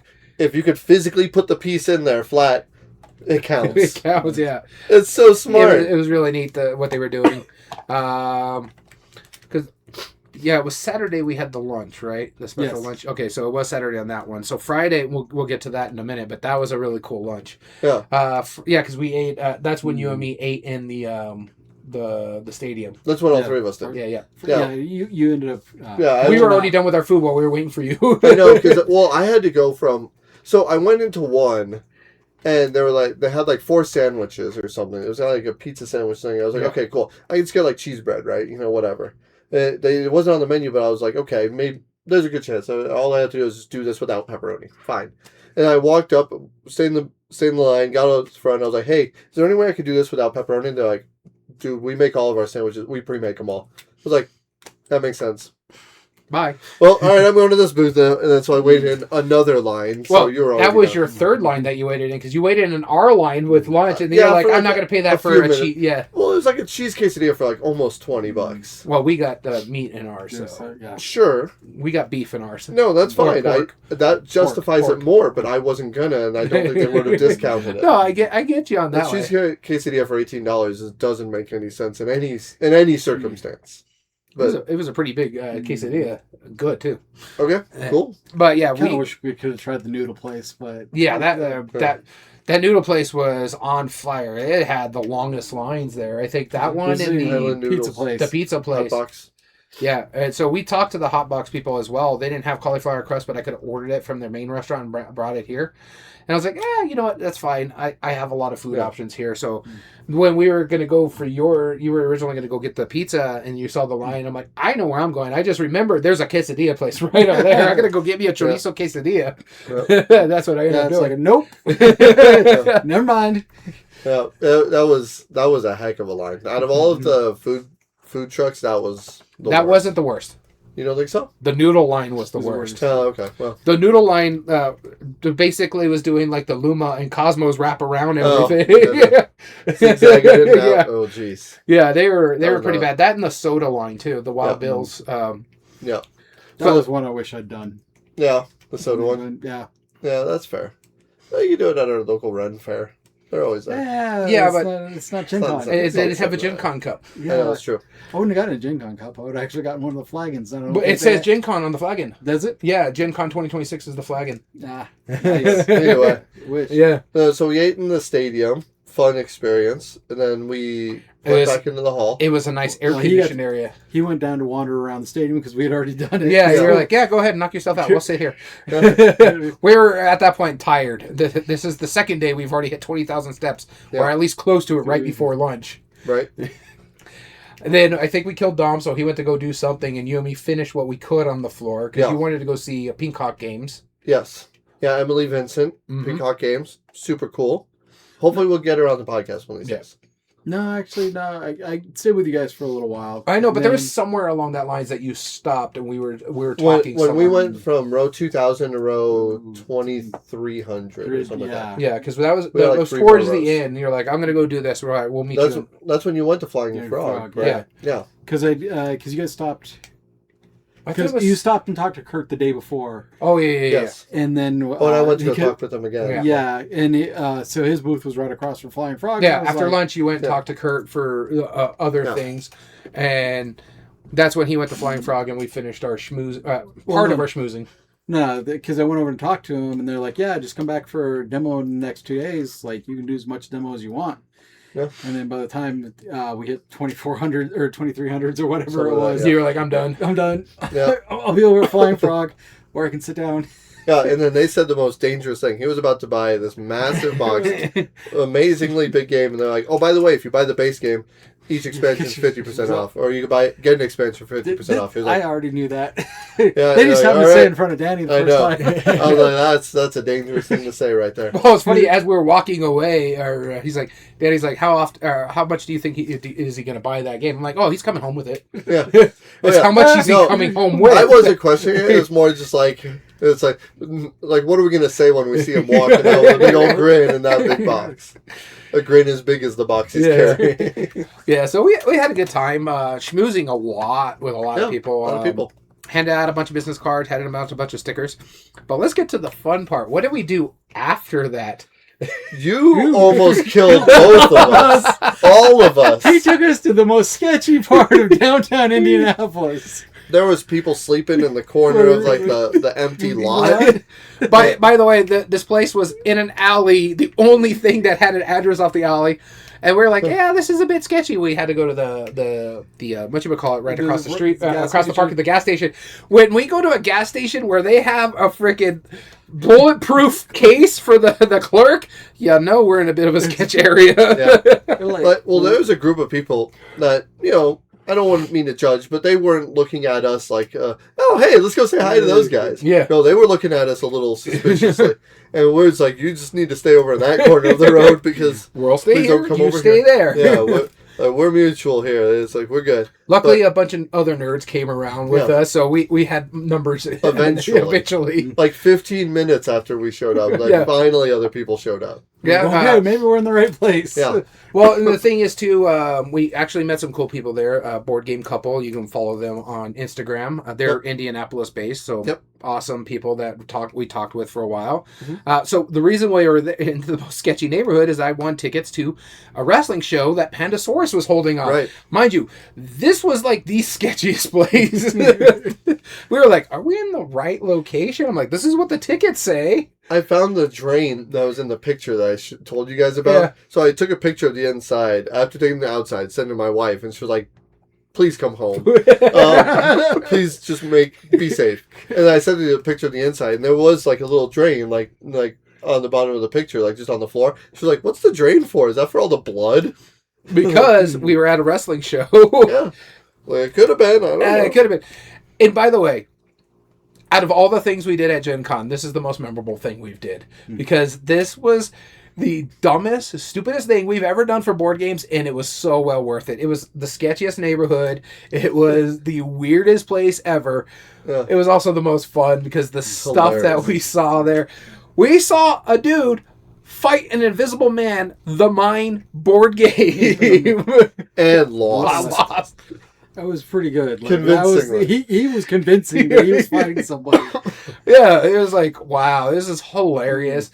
We actually saw actual mainstream professional wrestlers as well, people who are like on the big two currently. Joey Janela, I know he's been on AEW, was one of them, and the other one was Billy Starks. And I was telling you an interesting story about her. Mm-hmm. She got signed while she was still in high school with AEW and crazy. ROH.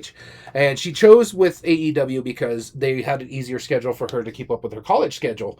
And I was like, I guess she's going to college in this general area because she made this show and actually did a fantastic job. Yeah. You could tell the stark difference with the first two opening matches with the people who are the professionals in like the bigger shows compared to the rest of the shows because there was a lot of like sloppiness and stuff like that. Sure. But my God, that was so fun. The was it Nick Diamond facing the Mind? The Mind. It was. Follow him. Follow It him on was Instagram. incredible. He actually has a video of him wrestling the Mind. Oh, does he? Yeah. Oh my goodness. Okay. I Yeah. gotta show that to the wife. Oh my God, it was the funniest thing. That was great. Where we were going to sit originally, but I wasn't sure if those were reserved seats, so we sat in the second row. I would actually got knocked into by Billy Starks because they did like a plancha out of the ring and they hit each other.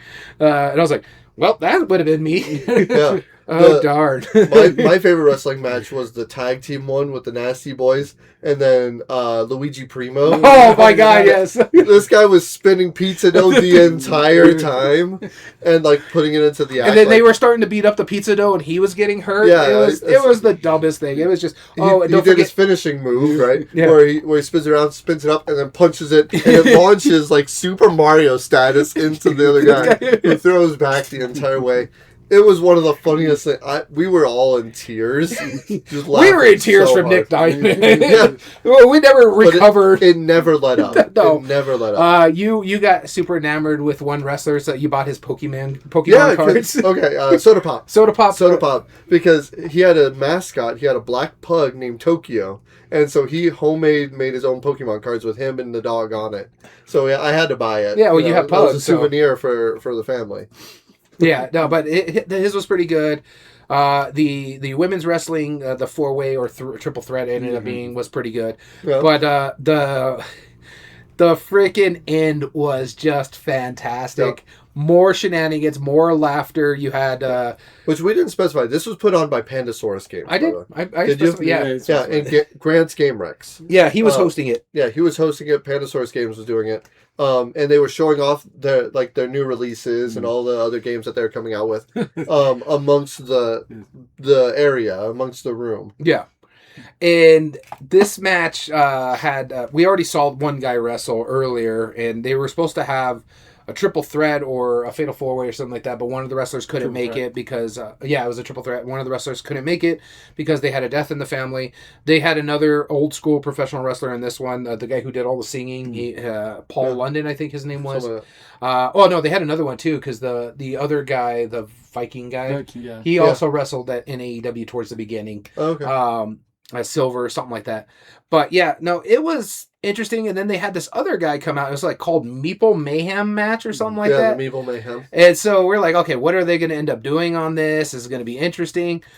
What made it even better was the fact that it was Meeple Mayhem. They were pulling off some ridiculous skits. There was weapons and stuff like that. Paul London... Loot crates, specifically. Loot crates, yes. Paul London sang himself to the ring. That was so weird. And it was like an 8-minute song. Yeah. And it kept getting more epic. And he went upstairs and around, because there was like a whole VIP area with Panasaurus, like all the creators and stuff like that over there, which was kind of neat. Designers and stuff like that. We saw Emerson Matsuchi, Danielle Reynolds and stuff like that there. Just went up and around singing the whole time. Then this other guy that came out who had a mountain of a woman with him. That lady was tall. With heels, she was tall. They also did that. But what my favorite part in there is they had a whole lineup of board game boxes towards the back, and the owners of Pandasaurus were there. And they were going to use Tammany Hall. And I was like, how much do you want to bet Tammany Hall is going to be used as a weapon? They were going to use it as a weapon to hit someone over the head with. And the owner of Pandasaurus was like, I will not allow this. I'm canceling this show. I will not replace ding boxes. And so they put him through a table. Yeah, of course. As one does. Which was amazing. Yes, it was. Yeah.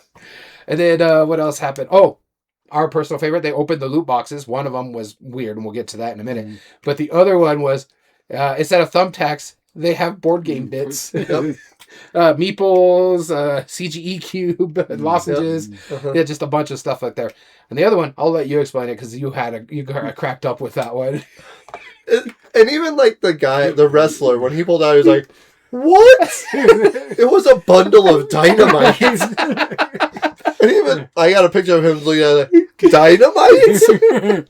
Really? Like, we need a lighter. Yeah, and then so he started calling for a lighter, and like it was like he stood there for like a good like minute in shock, just like, really? You're letting me use dynamite? and they lit it up and they started playing hot potato with it. And then ended up throwing it to like the main villain guy. And you're just sitting there like, that was a sparkler. Yeah. And he throws it in the air and it was a dud. He's like, all right, remember, I just saved you all. Yeah. And then they busted out the meeples and stuff like that, and the guy got choke slammed or something into it. Slammed into it. It was hilarious. Yeah. One of the bald guy, Silver, ended up winning the match.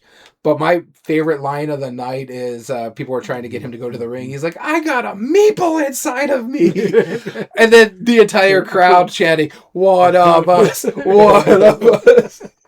No, my favorite line of the night is after Nick Diamond fought the Invisible Wrestler when Grant came out and he was like people say wrestling is fake. How do you fake that? That's the best line.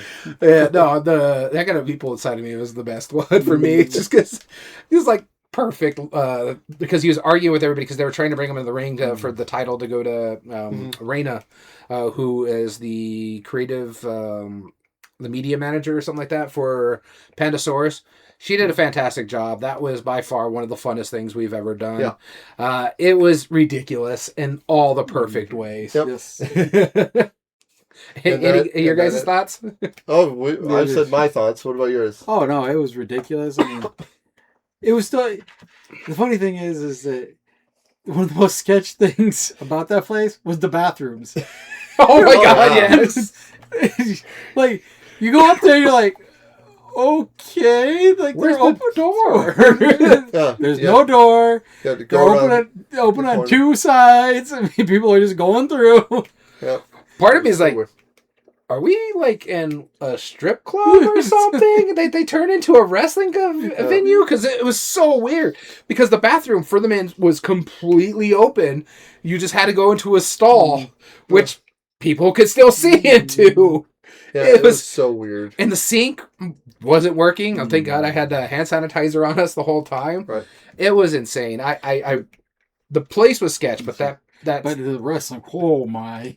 And I haven't really been a big wrestling fan in quite a while. I keep an eye on it every now and then because I used to be big into it when I was younger, like Attitude Era, the late '90s. That was like the fun period for me. High school. Nowadays, I kind of keep an eye on certain things. And I was like, okay, I kind of know this guy, and I kind of know this guy. You and me, for some reason, always end up watching wrestling when we go to cons because it's like on TV or something like that. Yeah, right now. It's weird. It is like we went to a whole live show of it, so it was insane, fun but insane. Yep. And so we went back to Joe's Bar and Grill. I think that's Twin Peaks. Twin Peaks. That's right. And then ate dinner. Went back to the hotel, crashed out for the night. Day 3, we got up nice and late. I'm kidding. We got up early again and went straight to Dutch Bros. Yeah, exactly. We were pretty much done. Don was pretty much done with us. He was tired. We were going to make him walk some more. We still had 3 more rows to go through. Which we ended up going up and down, like 2 of them. And then, afterwards, we saw a good friend of ours. John DeClaire. Oh yeah, friend of the podcast, and we haven't even finished because we still had like 7 more rows to get. We went to 2.5 basically. Yeah, we went to the DeVere booth. We stopped at the DeVere booth. Yeah. And John came up to us, like said hi, and then we decided like, hey, we're all hungry. Let's go get some lunch, right? And then he invited another gentleman, Benha, or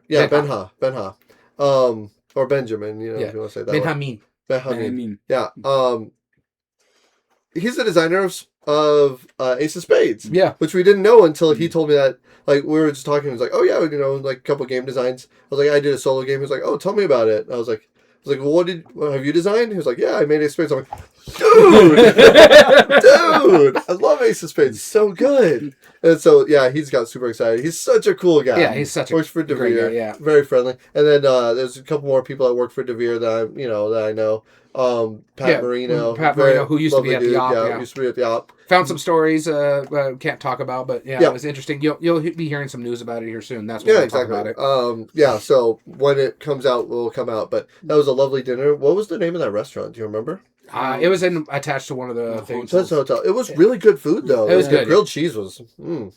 I had I bought deviled eggs for the table. What else did I have? I had the salad. The salad. That wasn't even a salad. It was when they said wedge. It was just. I had to cut my salad with a knife and fork. Right.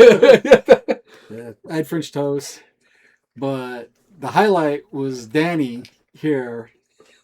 Oh yeah. Putting on a magic show for. Okay, Yeah, so tell I him had about a it. deck of cards, right? And John's son was there, so I was like, "Oh, you know what? All right." I was like, "Little dude, do you like magic?" He was like, "Yeah, sure, of course." So I just did a couple tricks for him, and he seemed to like it. And I did one more trick, called a warp. It's beside the point, where I find a way to invert the card, part way. Which blew somebody Which else's mind. the kid, like his son was like, "Oh, that's cool," and then like John and Benha, it was both just like, "Wait, what?" they were very surprised about Yeah, it. that was funny.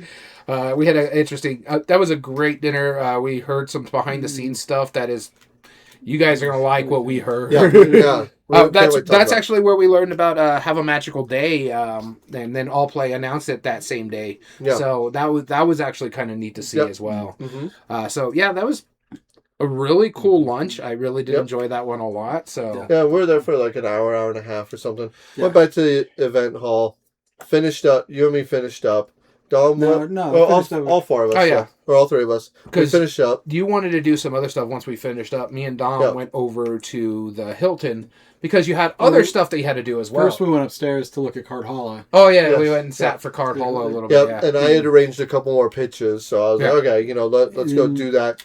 And then, and we're cutting it like way short, but then you guys went across the way. Oh, earlier that day we had like more or less breakfast with Brad from Level Oh 99. yeah. Yeah, He had breakfast. We sat there and he had did breakfast. We were hanging out with him. Yeah. He showed us some of the new stuff, the new Brad Spooktacular. Yeah. Spooktacular. Oh, it looks really good. Ooh. Some of the stuff he has planned. We can't talk about all of it, but I know he's announced some of it. He's announced some of it. So go So check the good. GameFound page. It's there. So It's gonna be worth it. October, I think he said, was when Somewhere the GameFound was going to go live. Yeah, it's gonna be so worth it. It looks good. We got to back it. So he was always lovely. We played a prototype of his, which again can't talk about. Sorry, but super fun. Mhm. Met a couple other people. Lovely time. And then so you guys went back over to that same hotel. Yeah. And then I was doing my. And we had a fun story here. I remember. So when I arranged a pitch meeting, it was like, yeah, do you have the prototype? I'm like, it's in my car. I can go get it. It's like, cool. So I walked all the way back to the parking area, which is about a 15-minute walk.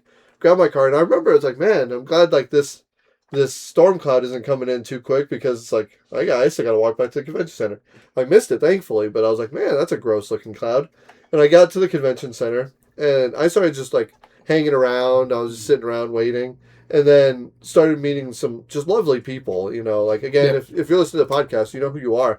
There's this lovely couple that I got to play like my one dice game with, and just chatting with various people and whatnot. And then time was for the pitch meeting. I started walking into the main demo hall, Yep. which I was arranged to meet them at. And then all of a 5:15. sudden, Yeah. everybody's phones are going Yeah, off. well, no, this was before that. No, this rain just No, started so coming no. down. Here's the part. I was walking in, and I hear people. It's kind of there's a little bit of commotion, right? And I hear people go, and I overhear a conversation. And one person's like, "Is that rain or wind?" And I pause for a second. And I start listening, and I just hitting Yeah. the ceiling. I'm like, It was like, man, crazy. I don't rain. know what that is. Like that. That's a. But We were that's watching a sound, it isn't from it? the hotel and Yep. just watching like sheets of rain just Yeah. flying in. Yeah. Then so I walk up to the booth or the table that I need to be at, and there's a waterfall pouring from the ceiling. Ironically, at that point, I told him if we see sideways rain, we're gonna go find The shelter. Find the shelter. Before that was even before the thing came yeah. in. And then all of a sudden, just everybody's phones started Yeah. exploding. We Yeah. were under a tornado We were- warning. No, Yeah. watch. Tornado warning. Warning. It was a It was a warning. Yeah, it was a warning. 2 tornadoes had landed in the Indianapolis area. Yeah. On the eastern side of Indianapolis, from where we're One at. was about 2 miles south of us, Yeah. like something 2.7 miles, I think. It Two. wasn't at zero, but There was 2 of them. One was to the east, like southeast, basically in our general direction, like Yeah. like in between where we were staying and where it was like Marion, I Yeah. think is where one of them was, and the other one was to the south. Not massive tornadoes, but 2 did touch down. And it was funny. I was telling him when this was going on, they're making announcements over the head, and I can't hear what the lady is saying, Yeah. but it got really quiet in that hotel because it was really loud. And then all of a sudden.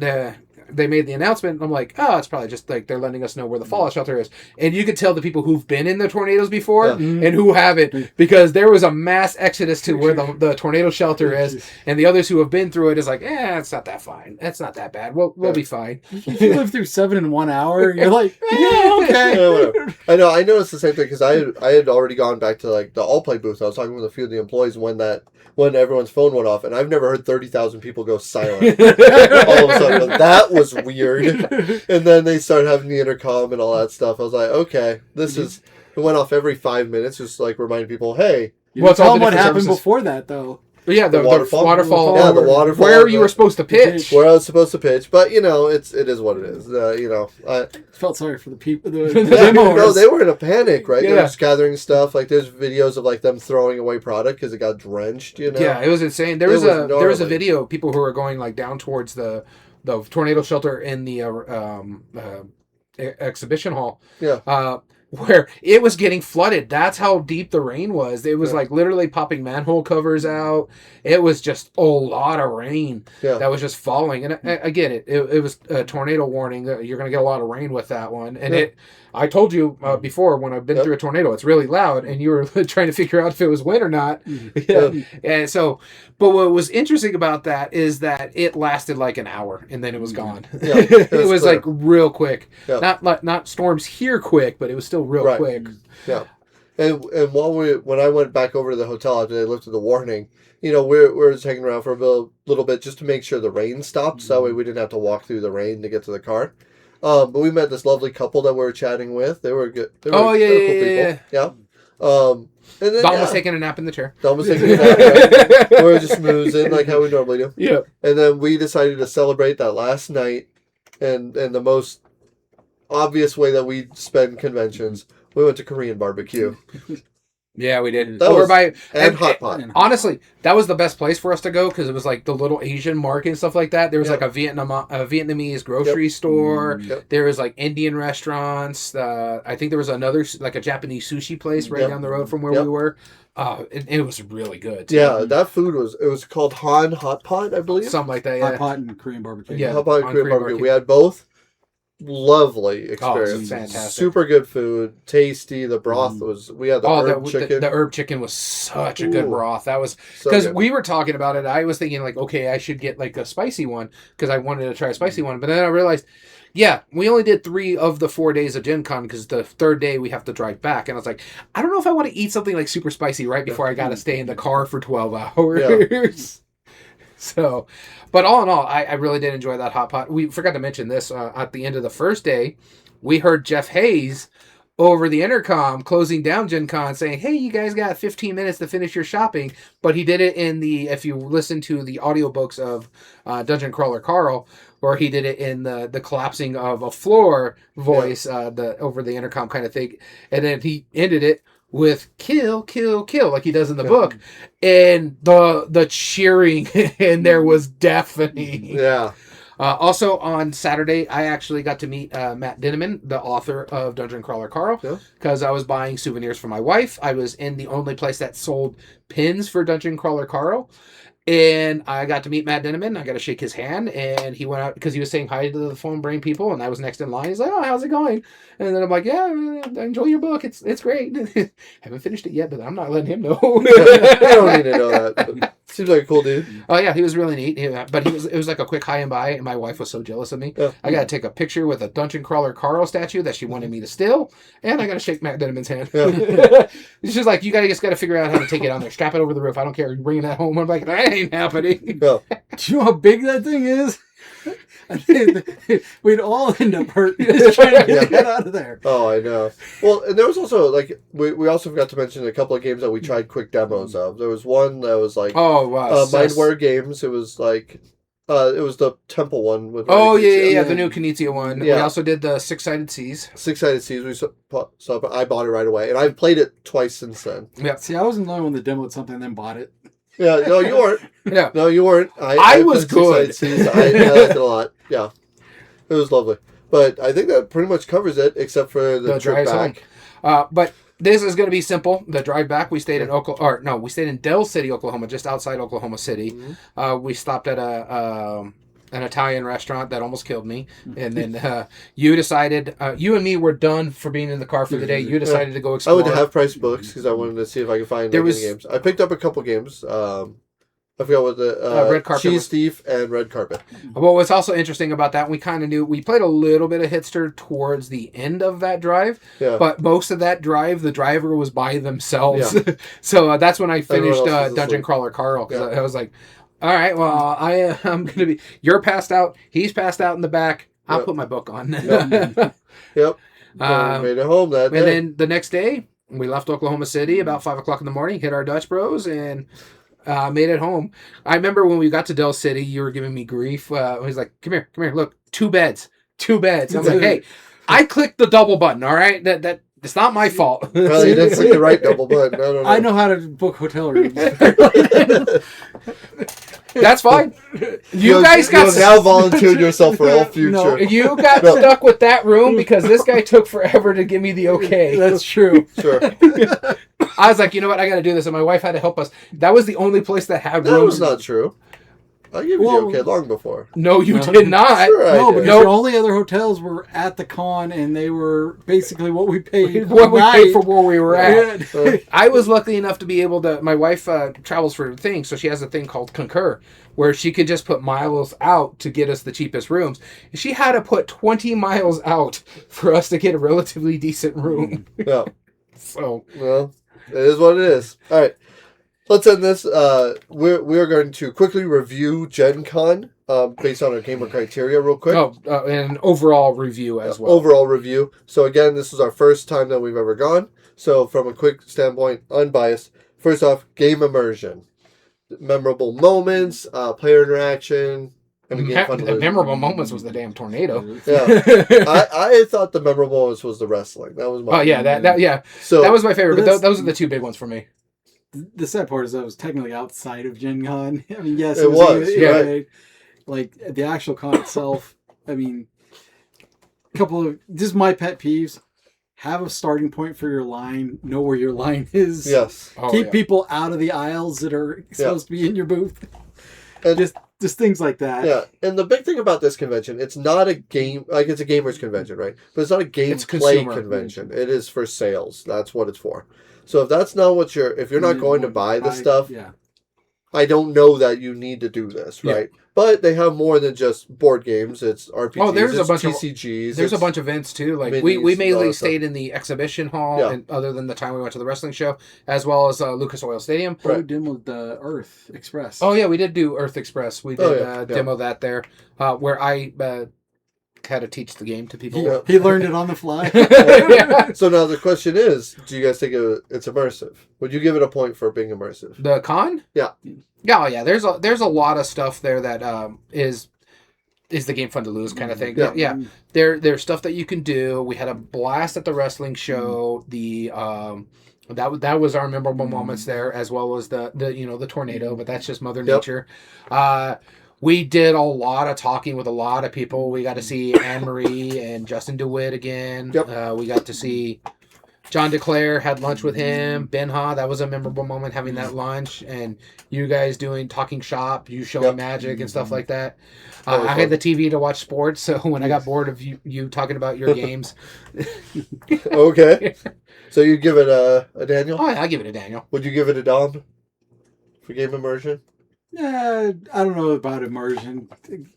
Maybe half, but that's just me. Well, because of the... Would it be fun if you had a bad experience? Fun to lose? Fun and bad experience? No, it would not be Dom fun. Had a bad experience. Yeah. Well, no, how about I'm just saying just interaction? Do you think there was much interaction? There was a lot of interaction. There was a lot of interaction. I mean, the vendors were all very nice. They would sit and talk with you, give you a rundown of what the game actually was. Oh yeah, very come check us out. Come check us out. There wasn't any high pressure sales tactics or anything like that. Gotcha. Like either you're gonna buy it or you're not. Like there's no trying to convince you to buy it. It's like you can demo it, check it out. If you like it, we have copies. If you don't, we never saw this either, but they had a quiet room for people who deal with like noise and stuff like that. So there was that there as well. Yep. Cool. So then, and the memorable moments, I think we all agree on that. Oh yeah. All right. So we give it G. How about A? Art and production. It was a big production. Yeah. Now the fact that it was in 2 areas plus Yep. the hotel rooms. They have their own unique swag, right? You Yeah. know, like they Massive lines for that too. like. I mean, even like there was like banners and billboards near the airport that are advertising it. Like they know their stuff. Oh yeah. They kicked the sports teams out. Yeah.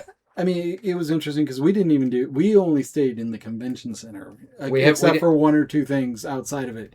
Yeah. And there was tons of stuff going on outside the convention center. Yeah. We didn't even get. We didn't even go to like the D&D area Yeah, no. because they were a whole offshoot as well. They had like this whole thing over there. There was a TikToker that I follow that was in that D&D area. He does Roll for Sandwich. He did a live stage show in that area where he does dice rolls and builds sandwiches. So I'll watch that video when he releases it on his channel. That's fun. But art production wise, it was cool. I liked all that stuff. I think for me though, was the best part was certain stalls like Tycoon Games, fantastic. Yep. Asmodee, their stuff, they're like, oh, this is over here. Office Dog is over here. You want to check this stuff over here. That was good. Another one that had a really good booth was not Luma Imports. Theirs was busy, but like Cosmos and stuff like that. Even though they were busy, Flying Frogs was pretty. Flying good. Frogs was pretty good. Yeah. So Well, one of my favorite things that they did, and I saw this on Facebook like afterward, they had a big giant like billboard sized board in in the halls showing the exhibitors booth and going, hey, here's the exhibitors booth, here's the map. And then I remember people on Facebook saying like to Origins, like, hey Origins, can we do this? Like this is awesome, by the way. But honestly, for like this thing, I probably would say no on the art and production part of things. Like bits and pieces of who were there were great, but there was no ability to move around in there. They like trying to cross the different areas. Like we'd have to stop and try to go over there. There was just no movement. It was just high flow traffic. The part that I didn't like is they had full sections for the artist alley, the kids area, and all that stuff. If you didn't know that, you wouldn't know it. Like the booths were not. It didn't make any of those sections clear, obvious. You know, like if you stumbled by I didn't know artists, Midnight. okay, I didn't know Midnight Syndicate was there until we went the second day. I'm like, oh, okay. Exactly. So yeah, for me, like I said, logistically, there was a couple of things that they 100% should have done better. I did like the food court area though. I think that was the smart place to put it in between the stadiums and the other thing. I think that was good. Yeah, know where the start of the line is, know where the end of the line is, know which booth it's going to. Because that's a production issue, yeah. You couldn't tell which booth some of those lines were going to. You didn't. Yeah. There was one time the Cosmos one, we didn't even realize it wrapped all the way around. Yeah. We was like, oh, this looks like the end of the line. Someone came up to me, someone that was standing in line. They're like, no, the line goes over. It starts at the beginning of the booth. I'm like, oh, I'm so sorry. They're like, no, you're not the first person that this happened to. Yeah. And so I had to go find it. So right when you get into the booth, that's where the start of the line is, and it wrapped around, and went to a wall, and then came around. Yeah. That and the other one is. This is a big pet peeve of mine. When you have a booth, design your booth for people to be in it, not for them to especially stand in the aisle. Yeah. Because that was a huge. Yeah, Ravensburger did a decent job of it, of managing the line and saying, all right, you guys stand in line here. Once you get past this point, you can't stand in line anymore. We'll let people in one at a time into like the capacity of the booth. It's like, okay, they did it well. Yeah. They were the ones, right? Well, there was others that did it as best they could because they had a small area and stuff like that. But yeah, there was just a lot of logistical things where you just couldn't get in there. Like the Ice Tower was pretty good about it too. They're like, here's the promos. This is the end of the line. You can come in here and say hi to people. This way you're not in the aisle while you're meeting the talent and stuff like that. So it was that because we were in there talking with Chris E. and we were inside, not in the aisles and stuff like that. Yeah. But Asmodee had really good stuff. Tycoon Games had one of the best ones. Renegade had a good one. They even had little ropes for you to get into line for the checkout. Tycoon Games did one of the smartest things I have seen. Like, and me and Dom were talking about this like a lot. They had the booth that was walled off by like Calyx shelves, and they had plexiglass on the Calyx shelves on the outer edges of it, so they could put their games up in forefront, so you could see what games are in there. But you had to go in the booth. And then when you go in the booth, that's when you could actually take the game out and look at it. You had to be in the booth to do it, but you could see it. It's like a showcase the whole time. That was really well done. And so, like I said, some of them had really good when it comes to our production, but as a Gen Con whole... No. The other thing, too, it was hard to find the elevator to get down to the Lucas Oil. They didn't have enough signs to find where you're going, too. So you're saying no? No. Fair enough. All right. Meaningful choice. I think I would give. Yeah, you're right. You know, yeah, I agree. I wouldn't do it. I'm not gonna give it to him. And it's hard to Meaningful find the choice. bathrooms half the time Yeah. too. Yeah, there wasn't enough of them. Meaningful choice. I would say yes on this one because based on our criteria, sort of, there was like easy where they can sell to us as well. You had just the people standing right there. They had where you could get into the booth. The booths themselves were trying to do as best they could for the line issues. There was some issues with like the TCG stuff like that, but they were very accommodating for people with disabilities. You had the different areas where you can do some play testing as well, the different rooms. They had stuff in the hotels, so there was a lot of choices for you to go. You want to go buy, you go on the main floor. You want to go have lunch, here's a bunch of choices for you. You want to go sit down, you have the stadium, you have access to go sit over there, and you can sit anywhere in the bowl. So don't matter where you want to go, you can sit anywhere in the bowl. You're not going to be deprived a seat. They had great selection based on the small companies and big companies. You had good play area if you need be. Card Hollow was really cool. And again, some of the stuff we didn't even see that was for like the D&D kind of stuff over into one of the side streets and stuff like that. They also had the hotels all interconnected and you had walkways to them. So, I mean, there was a lot of good, meaningful choice on that one. What do you think?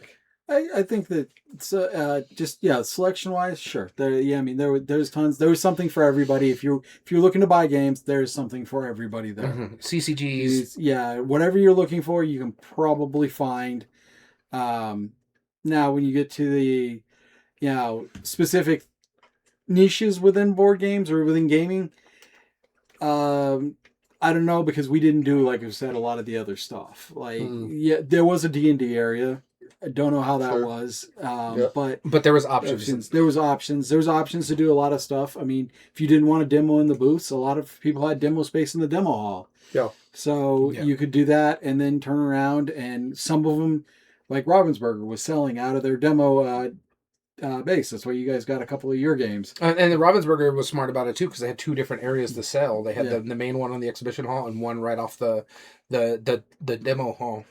So that's where we ended up picking up our Villainous expansions was off the hall because the one in the exhibit hall was just massive lines. Yeah. So cool. All right. Meaningful choice. Yeah. The biggest concern though for me is the kind of people who go to these conventions are there to play games, right? And you really like. Well, I mean, like they not necessarily this one. This is the big one. But we're all gamers. We're there for that reason. We play games. That's the whole point. And when that's not the highlight. Well, yes and no. Well, hold on. But the reason why I don't give it is because, you could get the new hotness. You could do all this stuff. But I played 3 games. You guys played 4 total. Right? How did I No, you played 5. I played 4. Well, if we're counting, we're taking Hitster, I played 4, then Yeah. No, well, that's what I'm saying. Yeah. Earth Express. Including the stuff that we brought. Yeah. Right? That was like 6 then if we was including stuff we something brought. like that, yeah. It was a small amount. Like, we played more games in a standard game night than we normally do.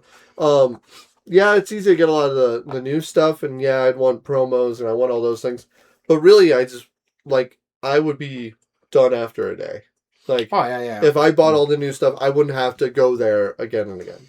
My thing is, like, I knew what I was getting into with Gen Con. Yeah. Everything I've looked into it, I knew I wasn't going to get much gaming in. We're comparing it to something like Board Game Geek Con, which is a gaming con. This is where everybody says this is where they go get their gaming. I was comparing this more to a G.A.M.E.R because we do get some gaming done at G.A.M.E.R because they're trying to sell their hotness. Well, this is where you pick up that hotness kind of thing.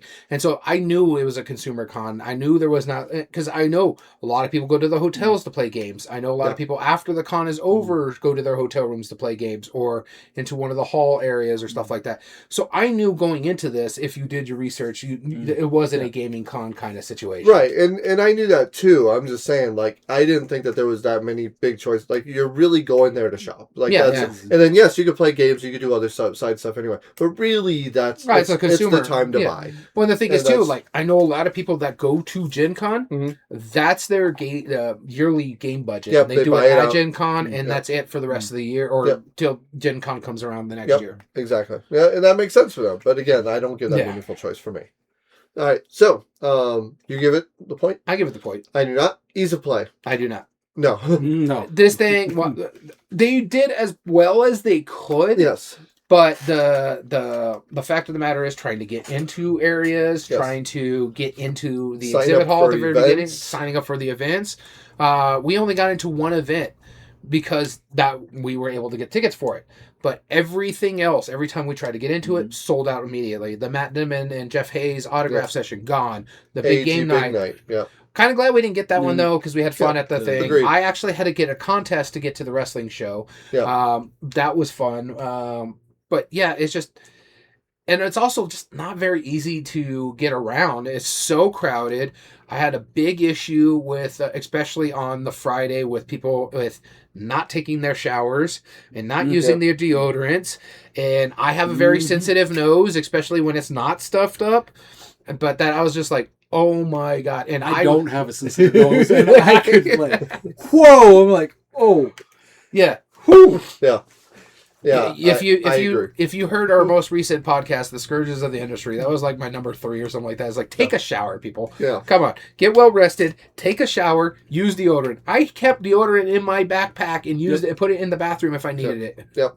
The real big thing about me, why I don't give it that, is because everything was tied to the event system, and all the event system was tied to the app. Yeah. So you pretty much had to pre-buy tickets or buy generic tickets in order to do anything, like any demo table, any of this, any of that. You had to pre-arrange it, and if you did not know that going into it or planned accordingly, like you can't just like wing it and do that. Like we winged it, right? But we also knew that we weren't attending most events. Yeah. We weren't doing that. Like, we weren't going to be able to just, like, pull up and go, hey, can I demo this? Yeah, sure, come on in. Like, demo. Sometimes, yes, but mostly not.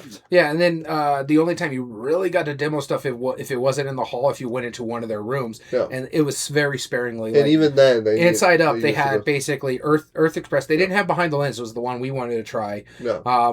Because they were doing it as a thing with Danielle Reynolds and the Charlie Bink. And so we couldn't get in there because they had already did their thing. So the only one we could play was Earth Express. And I had to go through and it was like, oh, no, we need to do this and we need to do this. Yep. So for me, I mean, this comes down to, there were certain things that I really, especially smaller booths, trying to do demos at the booth. It's like, when you buy a booth space, you should be getting demo space in the demo area.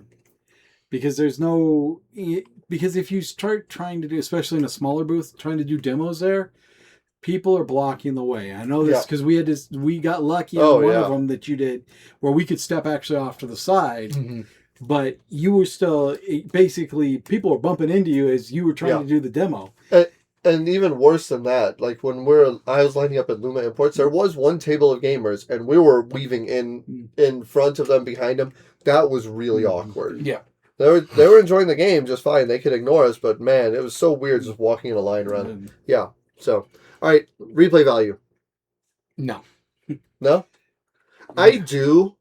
I think there's plenty of reasons to go back, to revisit it. Yeah. It's going to be different every time. Take Game Head Geek with us. That's the only reason I'd go back. Yeah. I don't think we'll go back. I just think that if somebody has the means, I get why they go back. I get why a lot of people go back. For me, though, the length and time of scaling well, it took us 3 days to walk the entire floor. Yeah. That didn't scale well for us. No. My back was not happy with us while in that car. It's funny enough, my legs were fine except for my hip. But minimum number for the full experience. That's high. Yeah. But the expandability is like, is there a reason for me to go back? And as of right now, no. Yeah. Yeah. No, I mean, there's no reason. To the point, we were sad that we weren't going to get the 4th day. When we started. When we started. When we got to the 4th day, we're like, I'm glad I'm going home. So, I mean, it's great for what it is, but it's not necessarily, I mean, if you have to have the new hotness, this is the place. That's 100% it. Yep. I have found out, you know what, I can either kickstart the new hotness or I'll just get it from one of the online retailers and call it good, because trying to not run sorry, like, I was a lifeguard for years, and there's a couple times I just wanted to yell at people to walk. No, I get it. Yeah. And No diving. and here's the thing, like for another reason why I don't give it replay value for us is because as a designer, you had a hard time being able to pitch. It was not good for It's not for that. As a podcast, yeah, we got the schmooze people, but it really we had better chances at Gamma. That's how we ended up getting Danielle Reynolds at one point in time. That's how we got Brad back for a second time. Yep. It was much easier to do it at Gamma than it is to do it here. The schmoozing is just, it's quieter. You have a better chance to talk to people. That's how we got a lot of stuff from Arena, from Panasaurus at one point in time, because we were able to talk with her and they gave us a lot of games that they didn't want to take back. And this one, it's just, people didn't have that time. It's go. It's like, here's our card, let's explain, and then we move on. And so we didn't have that time to make that connection. I think the best persons that we had made a connection with was from the people from Flat Out. Yeah. Out of all the people we haven't talked to before, Molly Johnson is lovely person. Yeah. We've never met her before, but she's awesome. Yeah, that was the only connection we really had outside stuff like the Flying Frog Games production. They're great people. But because of our size, they're just like, hey, there's no way we can really work with you at the moment. It's like, that's fine, fair. But I get it. It's not a perfect time to schmooze people and try to get them on the podcast. I'm like, yeah, that's fine.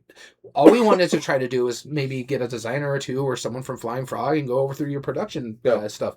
But they just don't have that kind of free time at the moment. And I get it. It's like, that's what I told her. Is like, most of the stuff here, it's not good for us, even the schmooze, because we probably won't even be able to get them in till like January or February after the con season over. Because after this, you have Essen, and then you have PAX Unplugged, and then you have like little small cons as well. So it's just like, it's not good for us as a podcast as well. Yeah. Yep. You? No, I mean, I do give it, just because, like, it's so. No, I mean, well, I didn't give it meaningful choice either. But replay value, I do give it because it's massive. You're never going to see everything all at once. You know, that's kind of what you want to do. And for the people who want that full massive experience, like myself not included, because I go for conventions for different reasons. Yeah. I go there mainly to pitch to publishers.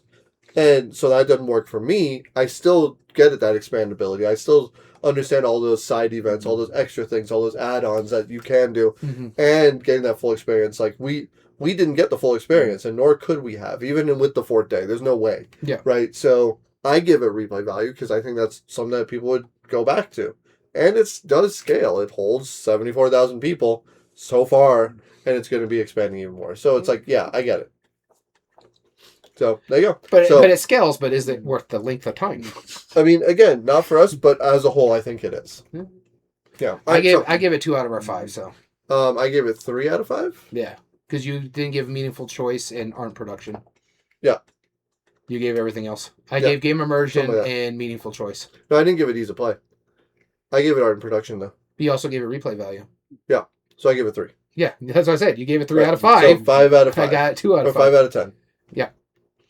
And it's a fine con. Like I said, I would go back for certain reasons. Like we do it as a full group of everyday board games with Gamehead Geek. Yep. But it would probably be years before I go back. I can say I at least did it once, and I'm happy about that. That's exactly right. But honestly, I found it okay at best. I had more fun at BGG Con. I had more fun at Gamma. I had more fun at Dice Tower West. Yep. Fair enough. Your final thoughts? So yeah, no, I mean, to me, it's like, yeah, I probably won't go back. I mean, it would take a specific reason to go back. Yeah. I mean, that's just it. Like, I don't see just going back for, like, oh, next year, let's do this again. It's just not, for me, it's just not, it's not even, it's not feasible. It's just, to me, it's not worth it. Not worth it. Because the markup on, and this is not at the con, and this is not even a shot at the con.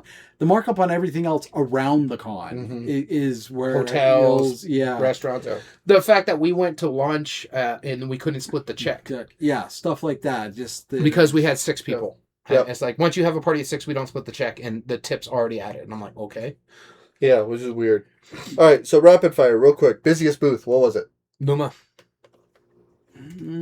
Actually, the busiest booth, I would probably say, might have been Ravensburger, but they had a good system. Like, I think it was Luma because they had a line all 3 days we were there. Because CGE didn't stop getting a line after they sold out a driller. So now, longest line, where do you think that was? Probably Ravensburger. Just for Asmodee was pretty bad too.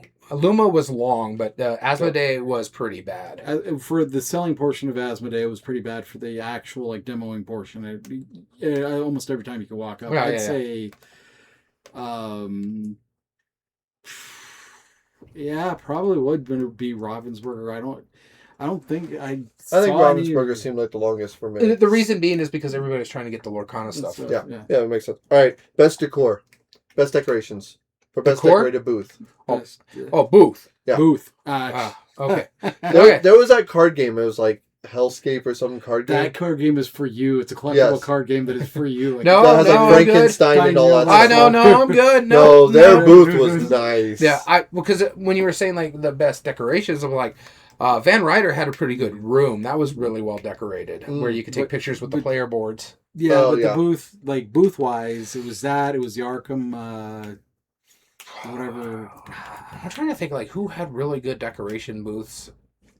Because all of them were just, like, their stuff. I liked, what was the booth that had, like, the gate in the front? That's the Arkham one. Yes, that okay. had the gate. Oh, yeah, the Arkham Asylum. You're not not Arkham so, Horror, but the Batman one. That was pretty cool. I took a picture of that one.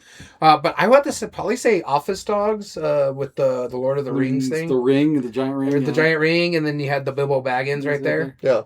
All right, what was the hottest game? The hottest game? That you saw. Drillers. Drillers. Yeah. Drillers. Okay. Yeah. Because it was the hardest one to get. Yeah. What was the hidden gem game? For me personally, sure. was the trick taking game that I picked up from the Inca Marcus brand. But I didn't even know they had a trick taking game because that was truly a hidden gem. I didn't even know they was going to be there. Yeah. I mean, for me, it probably have to be Shadows and Brimstone because that was the only actual new game I picked up. Everything else was expansions.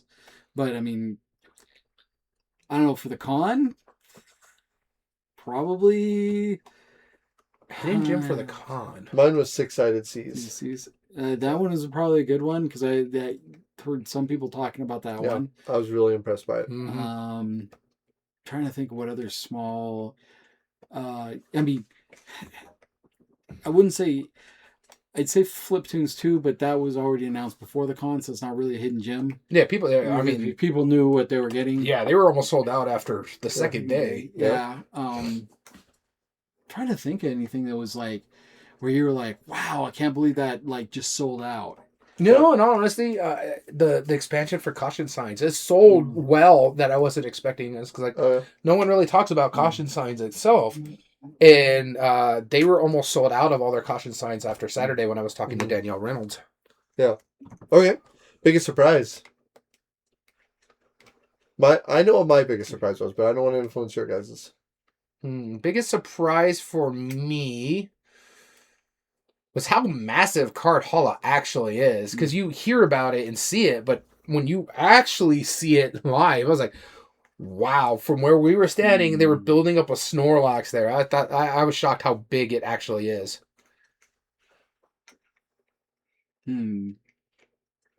Biggest surprise of the convention, just in general, was probably launch with John DeClaire. That was probably like the other stuff. The other stuff was good, but that was probably that was a highlight for me. That was a big time highlight. When they announced this game from All Play, the "It's a Wonderful Day" or whatever it is, that was the biggest. That was the biggest surprise for me. All right, friendliest people. Dominant Species was a big surprise. I didn't expect All Play of all people to pick that up. No way. Friendliest people. Ooh, Anne-Marie, Justin DeWitt. Outside of people we hadn't met before. Probably Matthew. Molly Johnson from... Molly Johnson. Yeah, she was lovely. Yeah. Matthew from Seacow. Oh, yeah. Oh, and the couple board gamers that we met from Indianapolis. I have their thing, but I think they're called A Couple Board Gamers on Instagram. They were sweet people. Yeah, they do a lot of content for Pandasaurus. Yeah. Let's see. The Dice Tower people were all cool. Oh, yeah. John DeClaire was very cool, and so was Benjamin. Benjamin. Yeah, Benjamin. Yeah, I mean that was cool. They were very cool people. Yeah, some of the nicest people. they just sit and talk Oh, with and you. Kurt. Yeah. Kurt, of course. Yeah, but- Kurt's always fun. Yeah. Yeah. All right. What's the biggest reason to go back if you did?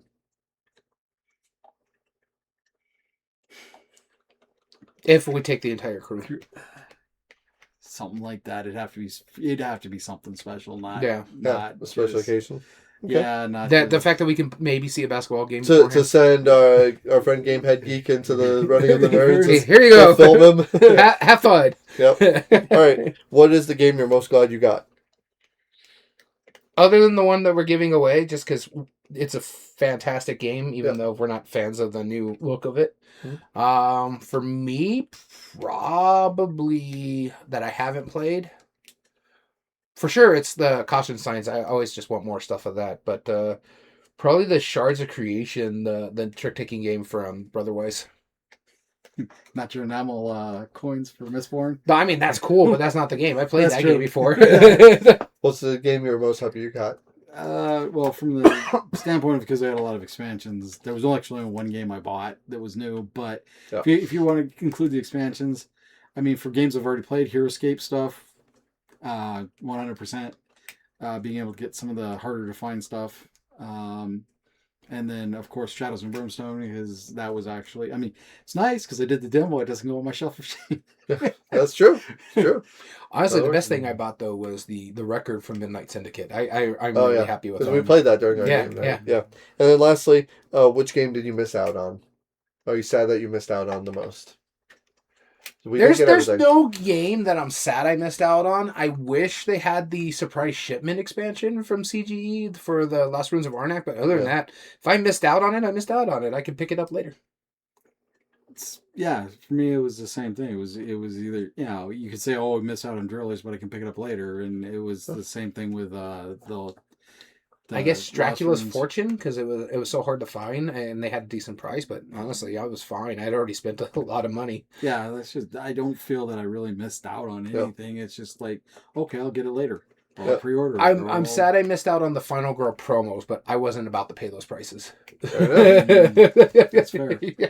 And that's it for my rapid fire questions. So, thank you so much for tuning in. Sorry, this has been a long episode. Yeah, well, I mean, Gen Con's a big convention, Yeah, so it makes it sense. So we hope you've enjoyed our episode. Again, comment down below on your thoughts about Gen Con, if you would or wouldn't go, or if you have been, what was your highlights? And if you were there, if you said hi to us and you're new to the podcast, thanks for joining. Yep. So, if you ever want to email us, you can email us at everydayboardgames2020@gmail.com, whether that is to give us ideas for a future episode, reach out and say hello, or possibly enter into a future contest. Wink, wink. We also have an Instagram, instagram.com/everydayboardgames, where you can find the games that Daniel and I have been playing lately, and the other shenanigans that we tend to post. And finally, we have a Discord. Link is down in the description. Please join us and chat when we're offline. All video re-uploads and reviews are found under youtube.com/@everydayboardgames. And if you like what we do, there are 3 things you can do to help us grow on the platform. Subscribe if you're not, like the video, and comment down below and tell us your thoughts on the subject. We also stream our episodes live at twitch.tv/everydayboardgames. Make sure you follow us there so you're notified whenever we start streaming live. We want to give a shout out to Board Game Bard and Luminous for joining us in today's chat, and anybody else who is lurking in the background. And all audio versions can be found on most podcast platforms under Everyday Board Games Podcast. This includes Spotify, Amazon Music, Podbean, and Apple. So we want to thank you so much for tuning in. I've been your host, Daniel, I've been your host, Daniel. I'm Dammit Dom. and we want to thank you for listening to Everyday Board Games. And remember, every day is a good day for board gaming.